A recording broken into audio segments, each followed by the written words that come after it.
Chapter 74. Using water to control the sword heart technique scatter word formula. Lin Muyu quickly calmed the surging qi and blood caused by the excessive consumption of true energy and said with a smile, Xiaoxi, what do you think of this move? Is it flashy enough? Tang Xiaoxi was almost petrified. After a while she blinked her eyes and said, So powerful. These words made Lin Muyu's confidence almost explode. She said with a smile, Of course. What should I call this move? Tang Xiaoxi said, I've seen experts of the imperial sword technique use the innumerable sword formula. It's similar, but this move of yours uses the law of water. Why don't we call it innumerable sword absolute ice? Good name. Anything else? Tang Xiaoxi asked weakly. There's still one last move and it's also the move with the most explosive power. Show it to me. Right. Lin Muyu muttered to himself. Immediately the burning prairie sword flew up with a swoosh and stood vertically in front of him. He opened his palms and wisps of true dragon primary fire condensed between his fingers, slowly transforming into a flaming chain between his palms and the blade of the sword. After activating the rotational force, the burning prairie sword slowly rotated on its axis, while the wisps of true dragon primary fire in his palms spiraled around the blade of the sword like a long dragon. With a dragon's roar, Lin Muyu shouted, Go! Whoosh! The long sword whistled through the air, carrying with it a vast spiral of fire. The heat spewed out and the pond water to the side sizzled. Lin Muyu's target was a huge rock with a diameter of at least 5 meters, and it was an extremely hard black rock. Ping. Amidst the loud noise, rocks flew everywhere. Lin Muyu opened his hand, and the wall of the gourd came out of his body, protecting him and Tang Xiaoxi. The impact of this blow swept through the entire courtyard, and the guards outside couldn't help but knock on the door. Princess, there's such a big commotion inside, are you all right? I'm fine, don't come in. Tang Xiaoxi said loudly. Yes, princess. Controlling the sword with fire. Lin Muyu calmed herself down and said faintly, Flame is the source of power. Together with the piercing effect of the whirlwind, this strike's penetrative power and power are the strongest among all of my moves. Its weakness is the same as Gale Break, the charging time is too long. It's said that the speed at which battle energy is condensed is faster. Maybe when I step into the heaven realm and understand battle energy I can improve this move. Xiaoxi, what do you think of this move? What's a good name? Tang Xiaoxi became even more restless. Her face was roasted red by the flames as she said, I vaguely heard the roar of a dragon just now. Mu, why is there dragon force in this move of yours? Is it a move cultivated from the true dragon bone I gave you last time? Yeah, Xiaoxi is so smart. So that's how it is. Let's call it Dragon Flame Spiral Break. This style looks really good. Lin Muyu stood proudly in the courtyard. The sword elder had taught him the heart of the sword and controlling the sword with heart, so he could be considered as his sword art's first teacher. However, the 4 elemental sword control law that he had comprehended in the past few days had surpassed his teacher. Perhaps it could be said that he already had the demeanor of a transcendent master. Tang Xiaoxi on the other hand was sullen. What's wrong, Xiaoxi? He asked with concern. Tang Xiaoxi raised her head and looked at him with a pair of starry eyes. She said, When we were in Cathaya City, you were still so weak and needed my protection. But after we came to Lanyan City, Mu has completely surpassed me. My realm is already far inferior to yours. It's okay, I can protect you in the future. He smiled brightly. Tang Xiaoxi's heart warmed and she nodded happily. However, she couldn't show it too obviously, so she pouted and said, Mu, are you about to step into the heaven realm? My current cultivation is Battle Saint, just 1 step away, but I still can't break through. Lin Muyu shook her head and said, I probably need another opportunity. I plan to find a day to cultivate in the dragon-seeking forest. If I meet a suitable spirit beast, it can help me break through and step into the heaven realm. Yes, I want to go with you. Also, you must remember our promise. The Xianxia festival will be held 3 days later. This is the invitation, you must come. Okay. After sending off Tang Xiaoxi, Lin Muyu secretly let out a sigh of relief. Xiaoxi was approachable, smart and cute. She was definitely a very good girl, but his status was too different from hers. Moreover, he was currently a wanted criminal. He had a deep feeling that she was out of his league. He didn't want to be a gigolo. Even if he had any status in this world, he had to rely on his own fists to make a name for himself. He didn't want to think about anything else and obediently went to forge a new sword. This could be considered as his tuition fee for the Sword Elder, right? After all, the Sword Elder was a businessman. He definitely wouldn't lose out on this point. At night, the stars shone brightly. The Imperial Army camp was brightly lit. The cavalry galloped in front of the Central Army tent. The 10 Kiliarchs on duty at night had already led their subordinates to patrol the capital. In the central tent, Feng Jixing was holding an oil lamp and holding a bamboo scroll in his hand. On the bottom of the scroll there were 4 big words, 7 scrolls of victorious tactics. This was the military strategy passed down from generation to generation by the founding hero of the Great Qin Empire, Xianxia, who was known as the God of War. Every general of the empire would study the 7 scrolls of victorious tactics, but it was unknown how many people could truly comprehend the profound meaning within. Rustle. The curtain was lifted and a captaincy cupped his fists and said, "Lord Commander, the people from the Military Police Battalion have arrived." Military Police Battalion? Feng Jixing raised his head and looked. The light from the oil lamp flickered slightly, illuminating his handsome face. What are the people from the Military Police Battalion doing at the Forbidden Army? Who led them? It's the commander of the Military Police Battalion, Xianxia. Xianxia? Feng Jixing frowned and stood up. He brushed his battle robe and said, "Follow me to welcome them." Yes. Outside the tent, Xianxia walked over with dozens of Military Police Battalion generals. From afar he cupped his fists and said with a smile, "Brother Feng, long time no see. You are still as handsome as ever." Feng Jixing smiled and cupped his fists and said, "Subordinate Feng Jixing greets Lord Xianxia." Xianxia smiled and said, "You and I are both commanders of the empire. There is no need to be so formal." Even so, Feng Jixing still gave a military salute. Although the total number of military police battalion was only 2,000 people, they had the most power in the Imperial Army. Even he, the commander of the 30,000 Imperial Army, had to be respectful to Xianxia. "I wonder what important matter Lord Xianxia has come to the Imperial Army camp this time?" Feng Jixing asked. Xianxia laughed and said, "It's a small matter. Let's talk inside the tent." Yes. After entering the Imperial Army tent, Xianxia sat down on the commander's seat without a trace of politeness. The high-ranking Imperial Army generals immediately glared at him.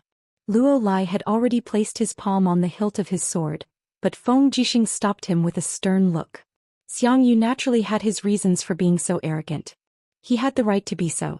Pressing his hand on the table, Xianxia looked at the 7 victorious scrolls next to the oil lamp and couldn't help but laugh. "General Feng is studying the military books passed down by our ancestors?" "Yes." Feng Jixing smiled respectfully and said, "I can only study 1 or 2 of them. This general is slow-witted and cannot completely understand the essence of the war god." "General Feng is too modest." Xianxia smiled coldly and said, "General Feng should have heard of the murder of Cathaya City's Hua Tian, right?" "Yes." "The murderer, Lin Muyu, is said to have infiltrated Lanyan City." "What do you mean, my lord?" Xianxia waved his hand lightly and said with a smile, "Our military police camp is short on manpower and cannot search the entire city for Lin Muyu. That is why we have come to the Imperial Army camp to ask General Feng to act on our behalf. The Imperial Army of 30,000 is enough to turn the Imperial capital upside down to capture Lin Muyu." Feng Jixing's heart trembled. He cupped his hands and said, "My lord, please forgive this general for being powerless. Why, Lanyan City is the Imperial capital, the city of true dragons. If we wish to search the entire city for Lin Muyu, we must have His Majesty's handwritten decree. Otherwise this general cannot comply. The Imperial Army's mission is to protect the Imperial City, not to capture felons." Feng Jixing said it straightforwardly without the slightest intention of giving in. Xianxia slowly rose to his feet and looked at him coldly. "General Feng has reminded me that I must go to Zetian Temple to have an audience with His Majesty first before I can search for the criminal." Feng Jixing smiled faintly. "Yes, my lord, you have come in vain." Xiangxia's expression was cold. He walked down from the commander's seat and stepped on the dark blue carpet of the Central Army tent. He looked at Feng Jixing with a cold gaze and said with a smile, How can I come in vain?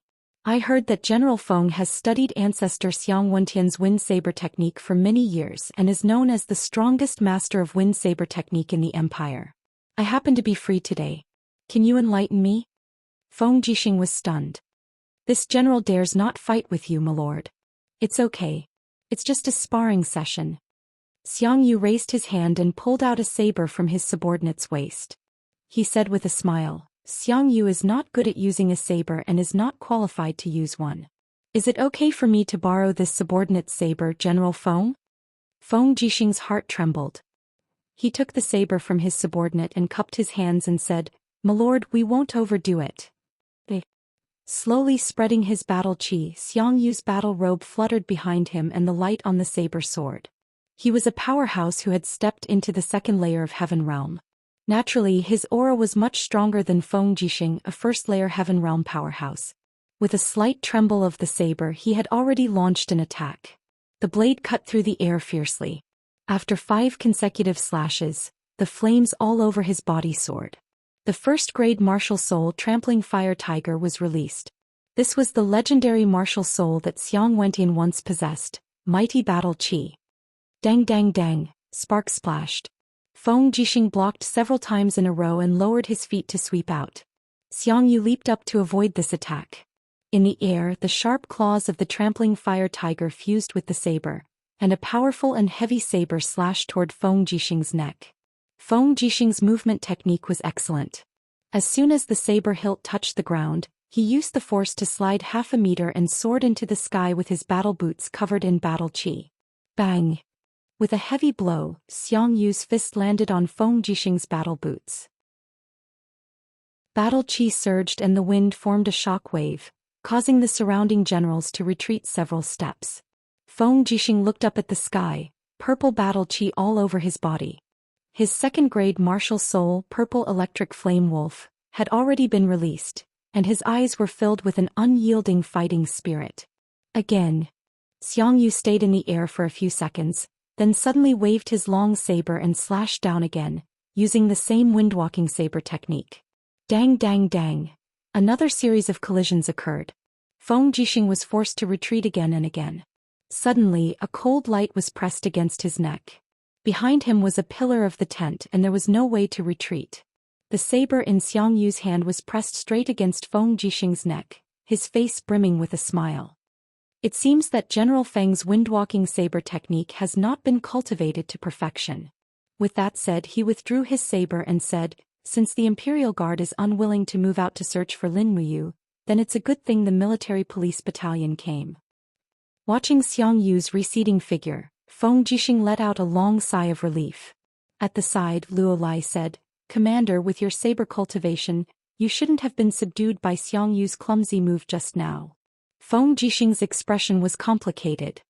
He slowly shook his head and said, A loss is a loss, there's no need to say anything more. Xiang Yu, he's someone we can't afford to offend. Even Xiang Yu has begun to interfere in this matter. Yu is becoming more and more dangerous. Immediately send Yu's letter to Silver Fir City and have the people there search for evidence faster. Otherwise, we won't be able to prove Yu's innocence. Yes. Chapter 75. 3 days passed by in the blink of an eye. The banquet was held at night, so Lin Muyu did not go there early. Instead, he cultivated the imperial sword technique in the courtyard of his residence in the sacred hall. The flames in the prairie fire sword were faintly discernible. The body of the sword was suspended in the air, controlled by an invisible force. Lin Muyu stood a few meters in front of the long sword. She closed her eyes and slowly opened her right palm to sense the lightning elemental energy in the air. The tiny and violent lightning elemental energy gathered into strands of purple lightning energy that swam between her fingers like a group of naughty children. Lin Muyu could not help but laugh at the sight of it. His compatibility with the laws of lightning was becoming more and more perfect. Among the 4 types of imperial sword technique, he seemed to be the most adept at using lightning. Very few people could withstand a lightning strike. However, he had never displayed the power of the imperial sword technique and the true dragon essence fire in the sacred hall. Just like what Lei Hong had said, in this world, one must learn to hide one's edge. Otherwise, the tallest tree in the forest would be destroyed by the wind. As his cultivation increased, the defensive power of the martial soul gourd alone was enough for him to look down on everyone in the sacred hall. He could even fight against a gold star instructor like Xianxia without being at a disadvantage. It was also because of his existence that the status of the sacred hall's sparring partners had risen a lot. It could be seen from the attitude of the servants and guards towards the sparring partners. After all, the position of the sparring partners in the sacred hall was punching bags. However, the appearance of Lin Muyu covered this punching bag with a layer of armor and thorns. His appearance made the group of instructors no longer look down on the sparring partners. The group of instructors led by Zhang Wei had even treated the gold star sparring partner Lin Muyu as a good teacher and helpful friend. Knock knock. There was a knock on the door. A servant said respectfully, "Lord Lin Ji, it's time. According to Princess Xi's instructions, it's time for you to set off for the Tingyu Tower. The coachman has already prepared a fine horse for you." "Thank you." Lin Muyu opened his eyes. The divine light in his eyes disappeared, and a smile appeared on his handsome face. He looked harmless, as if he had returned to the playful and scolding kid. Carrying the burning prairie sword on his back, he went out. As expected, there were more than 100 fine horses in the riding training grounds of the holy sanctum. Usually they were only provided to instructors and sparring masters to practice riding skills. Today, due to his relationship with Tang Xiaoxi, there was actually a horse for him to use. Immediately, Lin Muyu felt as if he had soared through the ranks and was using the public transport. He mounted the horse and performed an imperial military salute to the coachman, smiling respectfully. "Thank you, I'll be back on time to send the horse back. Please don't worry." The coachman was flattered and hurriedly said, "What are you talking about, sir? Please feel free to use them. Deacon Guyong has instructed that all Gold Star instructors and Gold Star sparring masters can choose their favorite war horses from the stable. You don't have to be so polite." "Yes, thank you very much." Lin Muyu smiled and slowly spurred the horse forward. The coachman stood there in a daze. He could not imagine that a Gold Star sparring master from the holy sanctum would treat him so respectfully. After all, the disparity in their statuses was too great. However, Lin Muyu was already used to it. He came from a good family, the son of Long Xian Group CEO cum chairman Lin Shun. Could be said that he grew up with a golden spoon in his mouth. Lin Shun was a gentle and docile person, so Lin Muyu grew up to be a humble person. In the eyes of others, he was a second-generation rich kid, but those who really interacted with him knew that he had a good upbringing and was humble. Even when he was facing a waiter, he was still very respectful. There was an old saying that a person's upbringing depended on his attitude towards the waiter. This saying seemed to be reflected in Lin Muyu. However, the coachman was someone from another world. Since he was young, he had been influenced by the concept of hierarchy. In his mind, Lin Muyu was a high and mighty Gold Star sparring master, a legendary lord. Lin Muyu's humility would only make the coachman feel fear. As he passed by the side hall, someone called out to him, "Lin Ji, don't be in such a hurry to leave." He turned around and saw Zhang Wei walking over with a white general's robe in his hands. He said, "You are a Gold Star sparring master from the holy sanctum. How can you wear such a shabby outfit to attend Princess Tang Xiaoxi's last Eve festival banquet? Come, the Grand Deacon asked me to give you this armor. All the Gold Star sparring masters of the holy sanctum wear this to meet the emperor." Lin Muyu was stunned and quickly got off the horse. She looked at the general's robe in Zhang Wei's hands. It was actually made up of silver chainmail and a white general's cloak. She looked at her own green robes and could not help but feel ashamed. After being in the holy sanctum for so long, she did not seem to pay attention to her image. "All right then, thank you, Sir Zhang Wei. You're welcome. Quickly change." "Okay."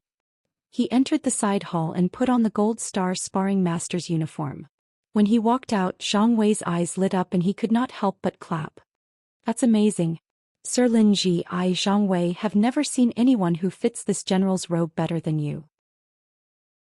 If Princess Xi sees this, she will definitely look at you in a different light." Lin Muyu looked down and indeed felt that he looked exceptionally energetic and handsome after wearing this uniform. With the Gold Star sparring master badge pinned to his chest, it was simply perfect. "Then I'll go to the banquet. Goodbye, Sir Zhang Wei. Go. Don't forget the helmet." This uniform actually came with a helmet. It was a silver-gray battle helmet. Lin Muyu only clipped it under his armpit. It inevitably looked a little redundant when he put it on. Furthermore, this uniform was actually the uniform that the members of the Holy Sanctum wore when they participated in battles. The armor already made him feel a little uncomfortable. If he put on the helmet, he would feel like he was going to the battlefield to kill the enemy. The armor weighed nearly 10 kilograms.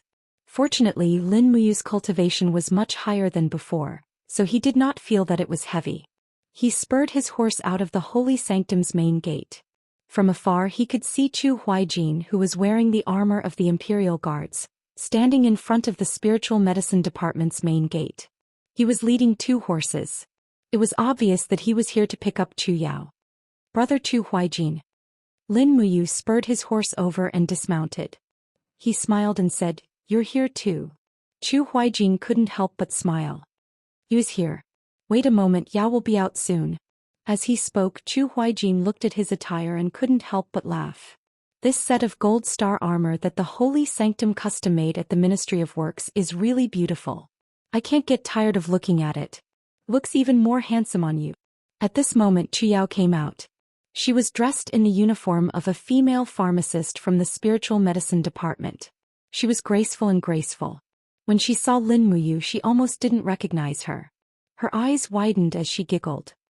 "I almost couldn't recognize you when he's dressed like this. But he looks quite good. Thank you, Sister Chu Yao. Shall we set off?" The 3 of them mounted their horses together. Zhou Xian spurred his horse and led the way in front. Lin Muyu and Chu Yao followed behind slowly. Zhou Xian and Lin Muyu were both wearing the robes of a general, so they looked very serious. The pedestrians on Skirich Street all gave way to them, even though they weren't riding very fast. Not long after, they arrived at a quiet courtyard. It was Tinyu Tower. From afar, a few shop assistants walked up and asked with a smile, "Sirs, do you have invitations?" "Yes." Lin Muyu took out the invitation that Tang Xiaoxi had left behind. "So it's Princess Xi's guest. Please go up to the 7th floor. Leave the horses to us." At this time the sun had already set. Red lanterns were lit everywhere in the courtyard of the rain-listening building. Young and beautiful maidservants who looked like palace maids were busy carrying delicacies and fruit trays, going straight up to the 7th floor. That was the most expensive box in the rain-listening building. Especially on a day like the Upper West Festival, the cost of reserving the 7th floor was extraordinarily expensive. I heard that the cost of the 7th floor of Tinyu Tower during the last lunar festival is 700 Jinin coins a night. Chu Yao stuck out her tongue and laughed. Zhou Xian smiled slightly. "It's okay, we don't have to treat you." Lin Muyu said, "Yes, Xiaoxi is rich, she doesn't care about this." When the 3 of them went upstairs, they saw a group of Imperial Guards guarding outside the door. The commander of the Imperial Guards, Qin Lei, was wearing a general's robe and had his hand on the hilt of his sword. He smiled and said, "All the guests are here." He didn't recognize Lin Muyu and asked in surprise, "This is?" Zhou Xian said respectfully, "Reporting to Lord Commander, he is Princess Xi's guest, Lin Muyu." "Oh, I see. Let's go in." Qin Lei grinned and didn't say anything. When they entered, they saw that Tang Xiaoxi and Feng Jixing were already there. Tang Xiaoxi quickly stood up and smiled. "All right, since everyone is here, let's quickly take a seat. I'll ask them to serve the dishes." "Yes, I'll listen to the princess."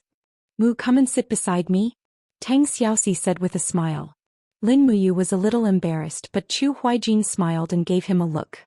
He could only walk over dejectedly. His armor made some noises as he sat down beside Tang Xiaoxi. Tang Xiaoxi tilted her head and looked at him. A trace of confusion flashed past her beautiful eyes. She smiled and said, "Mu, the Empire's general's uniform fits you very well. I've never seen a general who fits this armor better than you." Feng Jixing rubbed his nose and said sourly, "From what the princess said, it seems that Commander Qin Lei and I don't look good in this general's robe." Qin Lei sat down and clapped his hands. "The commander of the Imperial Guards is jealous. Look at you, aren't you embarrassed to be the commander of 30,000 Imperial Guards?" Lin Muyu smiled awkwardly. "Everyone, please don't ridicule me. I'm just a sparring partner of the Divine Temple. I can't be compared to you generals who have a lot of troops." Qin Lei shook his head and smiled. Hey you don't have to be so modest. We all know that you're the strongest sparring partner in the Divine Temple. Moreover, the Divine Temple is the cradle of the Empire's famous generals. Many famous generals came from the Divine Temple.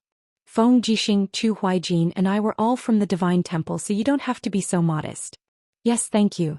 What's your name? Qin Lei was stunned. He couldn't help but laugh. My name is Qin Lei. I'm the eldest son of Prince Jining. I'm the commander of the Imperial Guards. Lin Muyu's heart skipped a beat. It seemed that tonight's Eve banquet was not simple. The people that Tang Xiaoxi invited seemed to be more powerful than the other. This Qin Lei was the son of a prince. He was definitely one of the top figures in the empire. Chapter 76. Come, this is the sweetest jasper flower wine in Lanyan City. Have a taste. The maid poured a cup of wine and the fragrance of the wine filled the air. Feng Jixing held the cup and smiled. Let's drink 3 cups first. After that, it's time for the performance. Lin Muyu was stunned. There was a performance? She picked up the wine cup and drank it in one gulp. She immediately felt as if a stream of sweet spring water flowed into her throat. There was no strong spiciness at all. Tang Xiaoxi also drank a cup, then smiled and said, Then I'll go and prepare. Prepare for what? Lin Muyu was stunned. Tang Xiaoxi held onto his shoulder and stood up. She smiled and said, You'll know in a while. Thus Feng Jixing, Lin Muyu, Chu Huayin, Qin Lei, and Chu Yao sat at the table and drank another 2 cups of wine. At this time a few attendants carried a huge drum and placed it in front of them. Lin Muyu suddenly thought of something and smiled. Is it a big encouragement? Feng Jixing couldn't help but smile. No, it's a long-sleeved dance. Oh. You look to the right and you'll know, Feng Jixing said. Lin Muyu turned around and saw that Tang Xiaoxi had changed into a new set of clothes. It was still red like fire, but this set of clothes had long, wide sleeves. It was the kind that perfectly outlined Tang Xiaoxi's slender waist and perky butt. As she walked, the long sleeves swayed. There was indeed an indescribable sense of beauty. Releasing her firefox martial spirit, Tang Xiaoxi leaped onto the surface of the drum. Her body was very light, and with the support of the firefox she felt like she was floating in the air. Lin Muyu stared at her in a daze. She couldn't help but say, a light body that can dance on the palm. This is probably what it feels like, right? Chu Huayin couldn't help but smile. A light body can dance on the palm? Ayu is really erudite and multi-talented. This sentence is so beautiful when I think about it. I'm just borrowing it, huh? At this time Tang Xiaoxi waved her long sleeves and said with a smile, This is a long-sleeve dance that I just learned not long ago, so I'm not very familiar with it. I don't know if it will work well with Xiao Yin's Song of the Autumn Goose. Xiaoyin, shall we begin? However, he heard a sweet voice from behind the bead curtain. Let's begin. In the next moment, a melodious sound of the zither sounded, and Tang Xiaoxi gently danced her graceful figure, like a beautiful fairy floating on the surface of a drum. The sound of the zither was melodious, complementing Tang Xiaoxi's movements, really like a beautiful swan goose flying in the sky. But not long after, the sound of the zither suddenly became intense.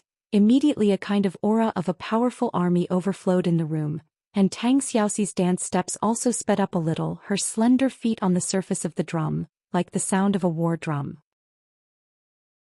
The sound of the zither stopped abruptly and the song ended. Tang Xiaoxi was already kneeling on the drum with her knees in a spiral position. She bowed with her hands clasped in front of her, looking magnificent. Lin Muyu, Feng Jixing and the rest were all dumbstruck, while Qin Lei quickly clapped his hands and cheered.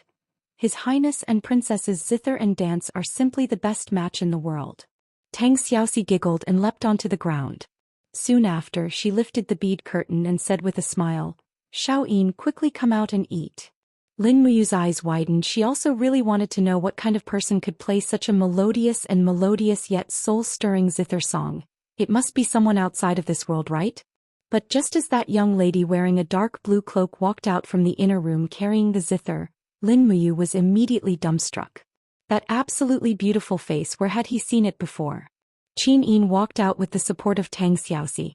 Putting down the zither, she raised her head and discovered a handsome youth looking at her. In a split second she was also dumbstruck. How could it be you? Why, the two of you know each other. Tang Xiaoxi was dumbstruck. Lin Muyu was dumbstruck and suddenly thought of the 1,000 gold yin coins. She couldn't help but say, "Beauty, you still owe me a diamond coin? I couldn't find you anywhere." Everyone was dumbstruck. No one knew that Lin Muyu and Qin Yin had actually met before. What exactly is going on? Tang Xiaoxi was confused. Qin Yin's little face was flushed red, and she suddenly remembered that she was poisoned by the dragon snake's venom that night, and it was Lin Muyu who detoxified the poison for her. But when he detoxified the poison, he also saw her body and her face was flushed red for a moment. She stammered, So the person who detoxified the poison for me in the dragon-seeking forest that day was you." Feng Jixing instantly understood everything and couldn't help but laugh out loud. What a coincidence, the affairs of the world are like chess. That night it was actually you who saved your highness. I should have guessed it. Tang Xiaoxi's beautiful eyes widened. Ah? Xiaoyin, it was really Mu who detoxified the poison for you? Lin Muyu didn't dare to speak anymore. He realized that this Xiaoyin wasn't an ordinary person, so he asked weakly, "May I know who this Miss Xiaoyin is?" Tang Xiaoxi smiled and said word by word, "Her name is Qin Yin, the daughter of the current emperor, the Radiant King, the Empire's Princess Royal." Buzz. Lin Muyu's mind went blank and his face turned green and purple. He was so conflicted that he wanted to die. No wonder I couldn't find her at Tongtian Street 1. Qin Yin smiled faintly, "But I really live at Tongtian Street 1 Zetian Palace. If you can't find me, then don't blame me for not returning you the 1,000 Jinin coins." Qin Lei was more simple and honest, but he was still confused. He turned around and asked, "You, what's with this 1,000 Jinin coins?" Lin Muyu even wanted to die. Asking the Empire's princess for 1,000 Jinin coins to save his life, unless he didn't want to live anymore. He raised his wine cup, smiled shamelessly and said, "It's nothing. Let's drink this cup of wine, and these past events will be written off like passing clouds." Feng Jixing had long guessed the mystery behind this and he was speechless. You really can do what you say." Lin Muyu was so embarrassed that he wanted to find a hole to hide in. At this time, Qin Yin also saw Lin Muyu's awkwardness, so she stood up and walked leisurely to his table with her wine cup. She slowly knelt down and raised her wine cup with a refreshing smile on her face. "No matter what, you saved my life that night. This cup of wine is my thanks to you, thank you." Lin Muyu was at a loss of what to do when the beautiful princess knelt in front of him just a step away. He hurriedly raised his cup and said, "I am an apothecary and it is my duty to treat and save people. Moreover, it was fate that I met your highness that day. There is no need for your highness to thank me, this actually makes me feel a little ashamed." Qin Yin burst into laughter and said in a peerless manner, "Since General Feng calls you you, then can I also call you you?" "Of course, please go ahead, your highness." Qin Yin drained the cup of wine in one gulp and her long snow-white neck was very attractive. Lin Muyu also raised his cup and drained it in one gulp, a myriad of feelings welling up in his heart. He hadn't thought that he would be so close to the ruler of this world. The Empire's princess was sitting right in front of him, and even the fragrance of Qin Yin's body wriggled into his nose. This feeling was too wonderful. So many people had been dreaming for so many years and now he had realized it. Tang Xiaoxi tilted her head and looked at the blushing Lin Muyu. She asked with a smile, "Mu, are you nervous?" "Don't worry, Xiaoyin isn't fierce." He agreed softly. At this time Qin Yin stood up and walked gracefully back to her seat. She said with a smile, "Father had originally wanted me to accompany him in Zetian Hall for the last lunar festival, but I couldn't refuse Xiaoxi's kindness and had no choice but to come. It was a good thing that I saw Xiaoxi's long sleeves dance and I also saw Lin Muyu who saved my life. I was so happy that I couldn't put into words." At this time Chu Yao stood up and gave a courteous bow saying, "Your Highness, today is a coincidence. This little girl Chu Yao would like to ask for justice for me and Ayu." Qin Yin was slightly surprised. "Sister Chu Yao, what is it?" Chu Yao recounted the tragedy that had happened in Silver Fir City. Qin Yin's eyes widened. She had lived in Zetian Hall since she was a child, so she had no idea that the outside world was so dangerous. At first her beautiful face was filled with shock, but then it turned into anger. She slammed her fist on the table with a loud bang, and the god-binding chains appeared around her. "How despicable! How can a bastard like Hua Tian be the city governor of Silver Fir City?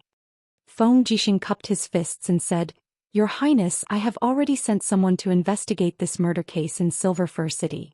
I believe that it won't be long before we gather enough evidence to prove you and Yao's innocence. Qin Yin nodded and a smile finally appeared on her beautiful face. She promised, Sister Chu Yao, don't worry. General Feng will definitely clear your names. Even if he can't, I will still be here. Thank you, Your Highness. Chu Yao nodded with a smile. After 3 rounds of wine, Feng Jixing, Chu Huaying and Qin Lei were all slightly tipsy. Even the 3 beauties Qin Yin, Tang Xiaoxi and Chu Yao were blushing. They had entered a tipsy state. Feng Jixing cupped his fists and said with a smile, Your Highness, I have something to say but I don't know if I should say it. Please say it, General Feng. Qin Yin's face was slightly red, and she looked at the grapes on the plate with a smile. Feng Jixing said, Yu is currently a battle saint at level 59, and is about to break through to the Heaven Realm. He is one of the rare experts in Lanyan City. He is currently a sparring master in the Holy Palace. I would like to recommend you to join the Royal Army and become a member of the Royal Guard. What do you think, Your Highness? The Royal Guard? Qin Yin opened her mouth and wanted to say something but stopped. After a few seconds she said with a red face, General Feng, the Royal Army is appointed by my father. I rarely interfere with it. If that's the case, just pretend that I have never mentioned this. Feng Jixing laughed. Lin Muyu said, Is the Royal Guard better than the Holy Palace? Chu Huaying couldn't help but laugh. He looked at this silly boy and said, the core security of the entire Zetian Palace is handled by the Royal Guard. Moreover, the Royal Guard has the opportunity to be promoted to the white-robed Royal Guard, and become the personal guard of the Emperor and Her Highness. This is a supreme honor. Currently, there are only 6 white-robed Royal Guards in the Empire. They are Chu Chu, Lei Hong, Du Hai, Qin Lei, Yao Yuan and Feng Jixing. Every one of them is an indomitable character. It would be great if you could join the Royal Guard. Lin Muyu came to a sudden realization. So there were 2 white-robed Imperial Guards present here. Feng Jixing and Qin Lei's status could already stand side by side with Chu Chu and Lei Hong. Chapter 77. Hey. So boring to just drink like this. Qin Lei suddenly stood up and cupped his fists. He smiled and said, Why don't we remove the table in the middle and use martial arts to make friends? Brother Feng, we haven't sparred in a long time, right? Sparring here? Feng Jixing was stunned. He smiled and said, I don't think that's a good idea. Today is the Lunar New Year's Eve festival, we have to be friendly. Qin Lei was impatient. We are all martial artists, what's there to be unfriendly about? Xiaoyin, don't you think so? The corner of Qin Yin's mouth curled up, revealing her dimples. She said, Since we're going to compete in martial arts, we can't make a big fuss. I have a suggestion. No one is allowed to summon their martial spirits. Once they do, they'll lose. Also, martial arts is too dangerous. Sword duel? Lin Muyu was stunned. Qin Yin smiled and nodded. Yes, we will only compete in swordsmanship. How about that? Feng Jixing said, That's good. Swordsmanship is the most important of the 6 martial arts. Let's compete in swordsmanship. It won't hurt our friendship. Hehe, my swordsmanship is only 3rd rate. I hope that everyone will give in to me. Qin Lei, Feng Jixing, Chu Huayin and the others were all high-ranking soldiers. Their main weapons were spears, sabers and other long-handled weapons. However, everyone had a sword. This was a must. The attendants quickly removed the table in the middle, leaving an empty space. Feng Jixing leaped up and with a king, he pulled out the shiny long sword at his waist. With a light flick of his wrist, a sword flower appeared and he said with a smile, Come, come, come, who wants to have a taste of this Feng's mediocre sword art? Chu Huayin laughed and walked over. He slowly pulled out his sword and cupped his fists. Brother Feng, let's have a taste. Hey. Feng Jixing took the initiative to attack. His long sword was surging with battle energy, and the blade of the sword swept out 3 times in a row. Chu Huaying's swordsmanship was more gentle, and he gently avoided Feng Jixing's attack. Then he counterattacked. Feng Jixing quickly blocked. The 2 of them passed by each other and their swords had already collided 7 times. Fortunately, both of them had restrained their dou qi. Otherwise, the sword qi alone would have turned this place into a mess. Chu Yao looked at the two of them fighting and clapped her hands with a smile. Big brother, you can do it. Feng Jixing's laughter could be heard. Your brother's swordsmanship is so clumsy, how can he cheer? Ding! Amidst the sound of the sword, Chu Huaying quickly retreated with his long sword. He slid back a few meters on the floor and hit the wall. There was a trace of shock on his face. He raised his head and smiled. Brother Feng, you fell into your trap again. Feng Jixing's swordsmanship had a soft edge to it, and it was this soft edge that had defeated Chu Huaying. It's my turn. Qin Lei was a martial arts fanatic. He took out his sword every 2 or 3 steps and launched a series of attacks. It was obvious that his swordsmanship cultivation was far above Feng Jixing's, and he was quite methodical. After 3 to 5 rounds, Feng Jixing was already in danger. He hurriedly jumped out of the arena, cupped his fists and said, Commander Qin is formidable. I have learned a lot. Ah, you admit defeat just like that? Qin Lei was stunned. He looked as if he hadn't fought enough.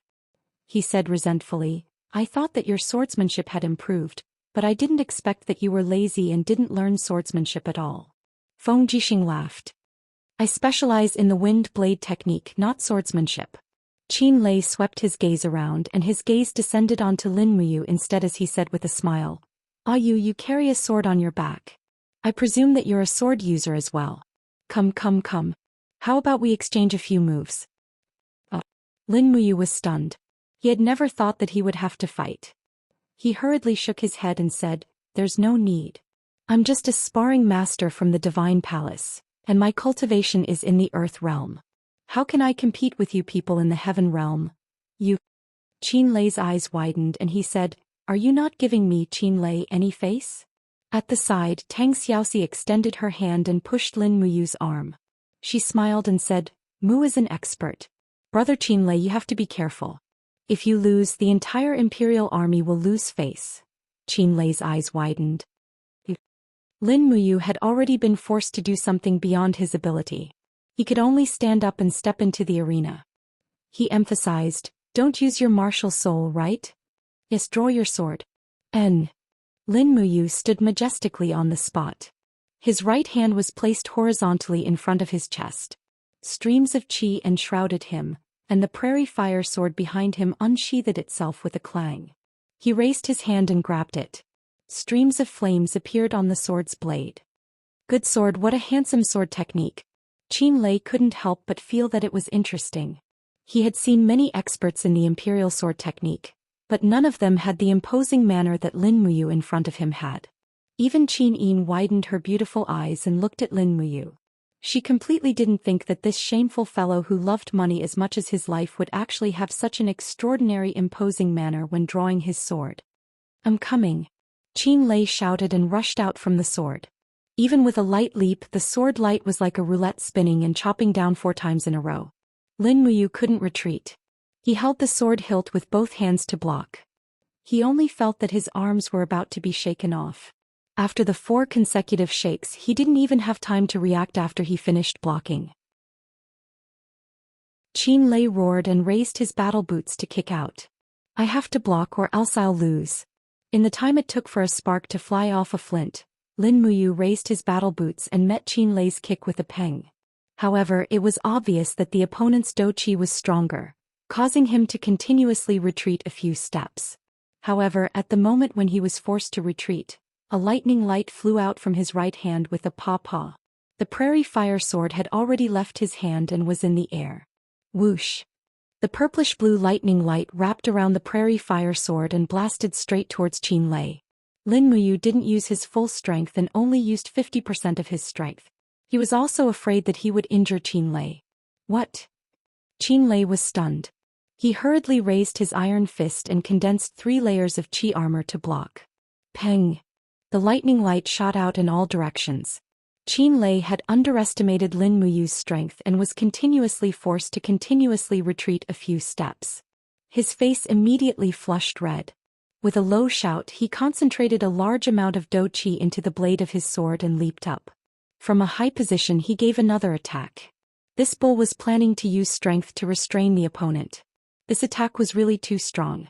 Even the bitingly cold dou qi blew to the point that Lin Muyu almost couldn't open his eyes.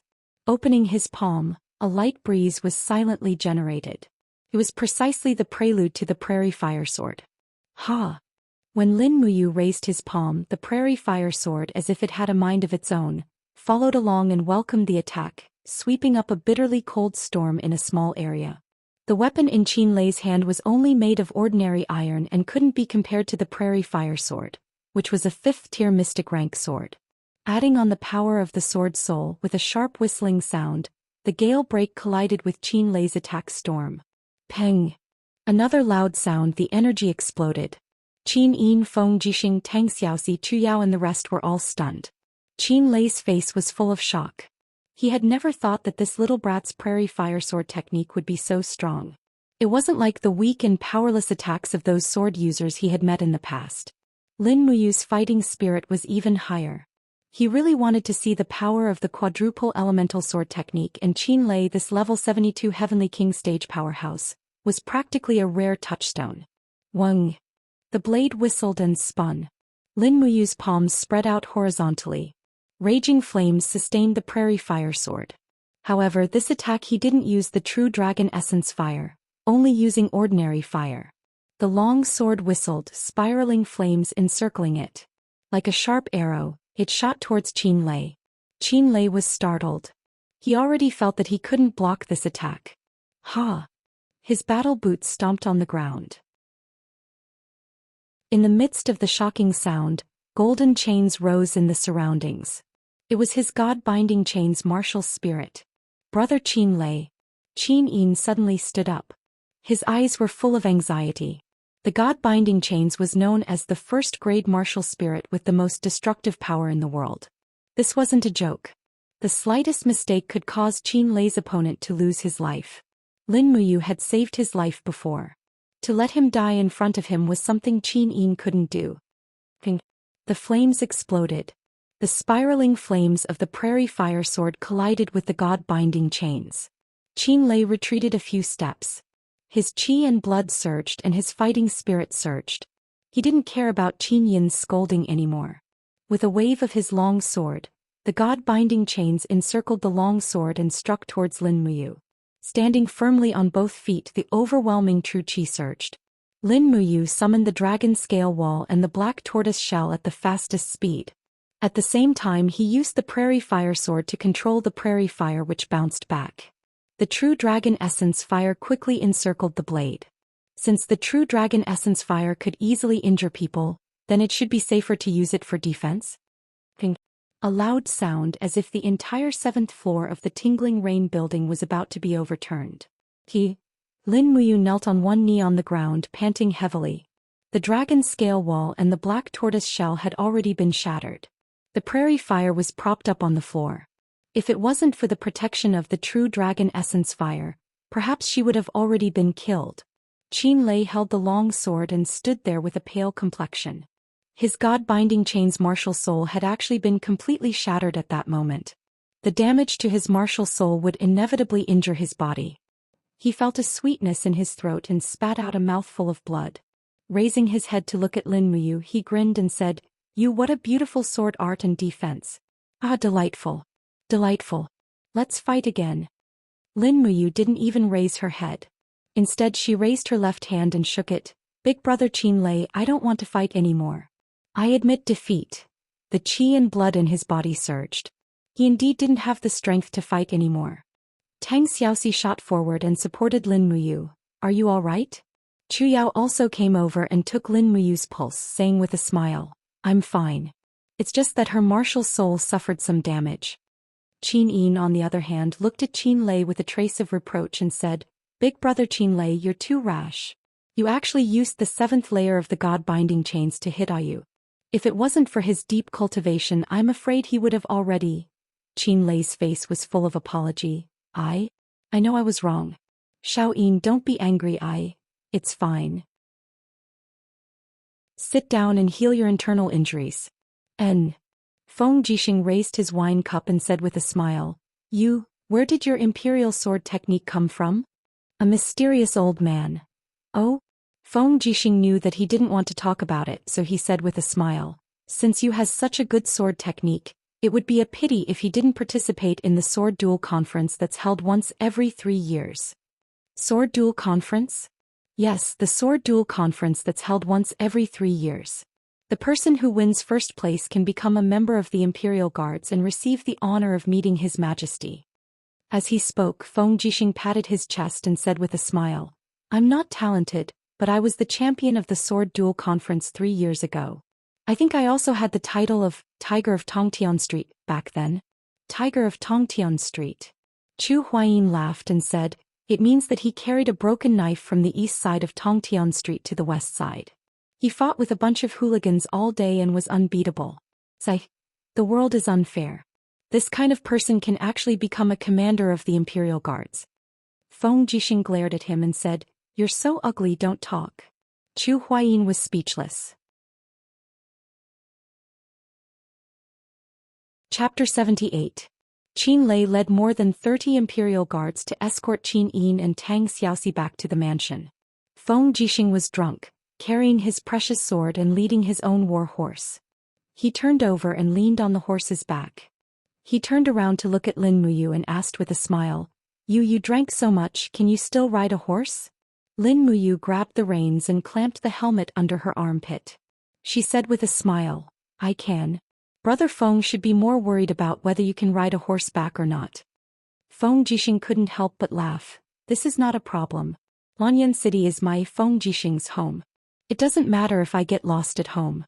Even if I am drunk, my brothers will find me and carry me back. Qin Lei burped. He was still carrying the wine jar in his hand and said, Imperial Guards, get on the horse. The lantern light outside Tingyu building was extremely dim. Lin Muyu couldn't see the faces of Qin Yin and Tang Xiaoxi clearly. She only saw the 2 beautiful girls get on their respective horses. She asked, Your Highness Xiaoxi, do you want me to send you back first and then I will go back to the Holy Temple? Brother Qin Lei drank too much. Qin Yin smiled with her dimples under the dim starlight. You also drank too much. Go back and rest early. Don't worry, Lanyan City is the imperial capital. There are dozens of Imperial Guards with extraordinary strength behind me. No one can do anything to me. I will also protect Xiaoxi. You should go back to the Holy Temple early. It is very late. Be careful of the wolves in the dark. Yes. Lin Muyu knew that what Qin Yi knew was a person like Zhen Feng who couldn't wait to tear her into pieces. She spurred the horse and said with a smile, Then we will meet again if fate allows it. Tang Xiaoxi's eyes were hazy from the alcohol. She smiled and said, Goodbye, Mu. Qin Yin looked at Lin Muyu's receding figure and suddenly thought of something. She said loudly, You remember to participate in the sword duel tournament. If you can enter the finals, Father and I will attend your celebration feast. The night was cold and she didn't know if he heard it. A royal guard held onto the reins of Qin Yin's mount and said, Your Highness, shall we return to Zetian Palace? That person has gone far away. Qin Yin looked into the distance with her starry eyes. She blinked and said with a smile, Let's send Xiaoxi back to the Duke of Seven Seas' residence first. Then we'll return to Zetian Palace. Let's go. Yes. Lin Muyu and Chu Huayin sent Chu Yao back to the spiritual medicine department. Then they turned and went straight to the Holy Palace. When the 2 guards in the Holy Palace saw his attire, they immediately saluted him with a solemn expression. Lord Lin Ji, you're back? Lin Muyu nodded in acknowledgement and spurred her horse into the Holy Palace. After walking through the long corridor, just as they were about to go to the stables, a figure suddenly ran over. With the light from the torches they could see the beard on his face. It was Zhang Wei. Lord Zhang Wei, what's the matter? Lin Muyu asked. Zhang Wei looked at the guards around them and said in a low voice, Lord Lin Ji, there's something I have to tell you. But this isn't the place to talk. Come with me. Lin Muyu got off the horse and walked into the training hall with Zhang Wei. Then she asked, Can you tell me now? What's the matter? Zhang Wei gritted his teeth and said, Brother, do you still remember Little Bean Sprout? Yes, of course I remember. Little Bean Sprout died tragically under Ouyang Qiu's sword. I'll remember it for the rest of my life. Little Bean Sprout's death was only exchanged for 500 Jin Yin coins. However, the 500 Jin Yin coins still didn't reach his parents. What? Lin Muyu's body trembled. She widened her eyes and looked at Zhang Wei. What exactly happened? Zhang Wei took a deep breath and said angrily, Little Beansprout's hometown is the Luoxiu village, outside of Yanlan City. His parents are still alive, but this morning I was ordered to bring the Holy Palace Knights out to buy winter clothes. When I passed by Luoxiu village, I saw that Little Beansprout's parents were killed by someone. The 500 Jinying coins also disappeared without a trace. Damn it! Lin Muyu was furious. She was still tipsy and her face turned red. Could it be Zhen Fang and Ouyang Qiu's doing? Zhang Wei sighed. Most likely. The two of us have already offended the Divine Marquis residents. It's expected that Zhen Fang would kill Little Beansprout's parents to vent his anger. It's all my fault for being careless. Otherwise, the two of them could have escaped this calamity. No, it's my fault. Lin Muyu clenched her fists in pain. Zhang Wei looked at her deeply. Sir Lin Ji, Little Beansprout's parents shouldn't have been killed so unjustly, right? Even if we can't avenge Little Beansprout, we should at least avenge his parents. Lin Muyu nodded lightly. Who is the person in charge of this case? The Fire Sparrow Division. Zhang Wei said blandly. The Fire Sparrow Division is responsible for all murder cases in Lanyan City. However, the Fire Sparrow Division is part of the Ministry of Justice, and the Minister of Justice is a frequent visitor of the Divine Marquis residence. Once the Divine Marquis residence exerts pressure, the Fire Sparrow Division will not be able to find anything. Furthermore, I've already received news that the Fire Sparrow Division has confirmed that Little Beansprout's parents were killed by bandits. The 500 Jinying coins were the cause of their deaths. As he spoke, Zhang Wei punched the wall heavily. They died from a sword piercing through their throats. Half of their throats were shattered by the sword qi. There are only a handful of people in Lanyan City who have such sword skills. If it wasn't Ouyang Qiu, who else could it be? Lin Muyu nodded. I understand. Let's go see Deacon Lei Hong. Okay. The two of them led their horses straight to Lei Hong's residence. After knocking on the door a few times, Lei Hong floated out with a faint smile. You Zhang Wei, you too, sigh. You shouldn't meddle in things that you shouldn't. There are so many injustices in this world, can you handle them all? Clearly, Reiham was very clear about Little Beansprout's matter. He knew the ins and outs of this matter better than anyone else. Lin Muyu cupped her fists and said, Grandpa Lei Hong, the temple is the temple of the Empire's martial artists. If even the temple can tolerate those madmen who kill the innocent, then what is the temple? Can it still be considered the martial spirit of the Empire's cultivators? Aren't we cultivating martial arts to defend the Empire and fight for the weak? Lei Hong was taken aback. These words, no one dares to say to me like this. Lin Muyu's eyes were filled with pride. Grandpa Lei Hong, you are the deacon of the Divine Temple. You have to shoulder this burden even if you don't want to. Otherwise you are not fit to be the deacon. You, Lei Hong's eyes widened. After a while he shook his head helplessly. You stinking brat, I really don't know what to do with you. How could that old fellow Chu Chu accept such a stubborn disciple like you? Fine, I still have to give face to Chu Chu. Go get the horses and follow me to the Fire Sparrow Division. Thank you, Grandpa Lei Hong. Zhang Wei was also overjoyed. He cupped his fists and said, Thank you, Deacon. The Empire's Fire Sparrow Division was located on the right side of the Ministry of Justice. The entire building was connected together, and the main hall of the Fire Sparrow Division was like a fire sparrow soaring through the 9 heavens. It had an awe-inspiring and lifelike appearance. Outside the main hall, 8 guards stood guard with swords in their hands. The torches at the side flickered and flickered. The sound of hooves grew louder as Lei Hong, Lin Muyu, and Zhang Wei stopped their horses in front of the main hall. Who are you? The guard shouted. Reiham slowly lifted his cloak, revealing his aged face. So it's the temple's deacon. The group of guards knelt down. Lei Hong was not only the deacon, he was also one of the 6 white-robed royal guards of the empire. He had the right to have an audience with the emperor. Such an important person was not someone the guards could afford to offend. May I know why the deacon is visiting the Fire Sparrow Division so late at night?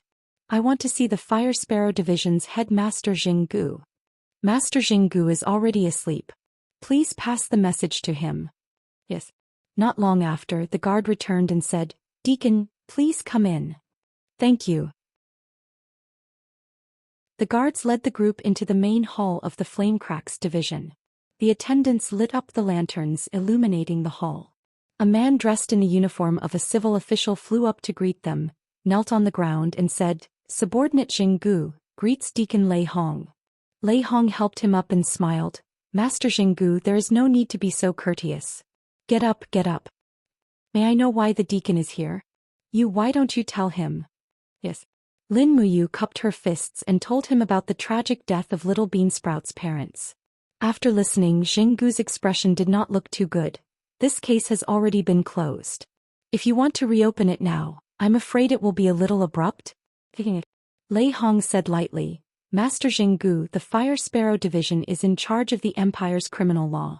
As the head of the Fire Sparrow Division, you can't just sit back and do nothing when you know someone has died unjustly, right?" Xinggu took a deep breath. "This matter is of great importance." "I'm afraid." Lei Hong waved his hand. "You don't have to say any more. Write a document now and hand over the authority to investigate this case to Lin Ji and Zhang Wei. This matter implicates our temple's people and we need to clean them up. I have no choice but to interfere." Xinggu gritted his teeth and nodded. "Yes, but if the Divine Marquis Constabulary investigates..." Lei Hong smiled and patted him on the shoulder. "Don't worry, if the Divine Marquis Constabulary investigates, I, Lei Hong, will bear all responsibility." "Thank you, I will write it now." In the middle of the night, Lin Muyu and Zhang Wei rode on their horses, dressed in the Holy Temple's general robes, heading straight out of the city. The two of them did not speak. The only thing they wanted to do was to punish the evil, and not let Shenfang cover the Holy Temple and Lanyan City with one hand. Lei Hong looked at their backs from afar. He had gone all out to support them this time. As the deacon of the Holy Temple, he had kept a low profile for so many years, but now he had actually done something so out of line. Even Lei Hong was a little surprised, but he was still in a good mood. In Lin Muyu he could faintly see a version of himself that was neither humble nor submissive, but after the baptism of time, his sharpness had been worn down, and now that he saw Lin Muyu he could not help but think of himself in the past. He sighed softly but suddenly felt relieved. He felt that this child was like a ray of light that had illuminated the darkness of the empire for thousands of years. Chapter 79. It was a quiet night in Wuxia village. The villagers were all asleep and the sound of the horses' hooves did not wake them up. Lin Muyu and Zhang Wei went straight to the Firefinch division, in the northwest of Wuxia village. Rather than calling it a division, it was more like a small courtyard. Two officials were supervising the village, and the bodies of Little Beansprout's parents were kept here. "Who is it?" One of the officials opened the door in a drunken stupor, and saw Lin Muyu and Zhang Wei in full armor. Both of them had the Holy Cathedral's gold and silver star badges on their necks. The official paused for a moment and then respectfully said, "So it's the Lord of the Holy Cathedral. May I ask, why are you visiting the Firefinch division in the middle of the night?" Lin Muyu nodded and took out a document for him to read. "Where are the bodies of Little Beansprout's parents? Can we bring them back?" "Yes." When they saw the bodies, Lin Muyu and Zhang Wei's hearts clenched. The two elders' heads were crooked to one side, and there was a shocking hole in their necks. Their bones and flesh had all been crushed so their heads could no longer be connected to their bodies.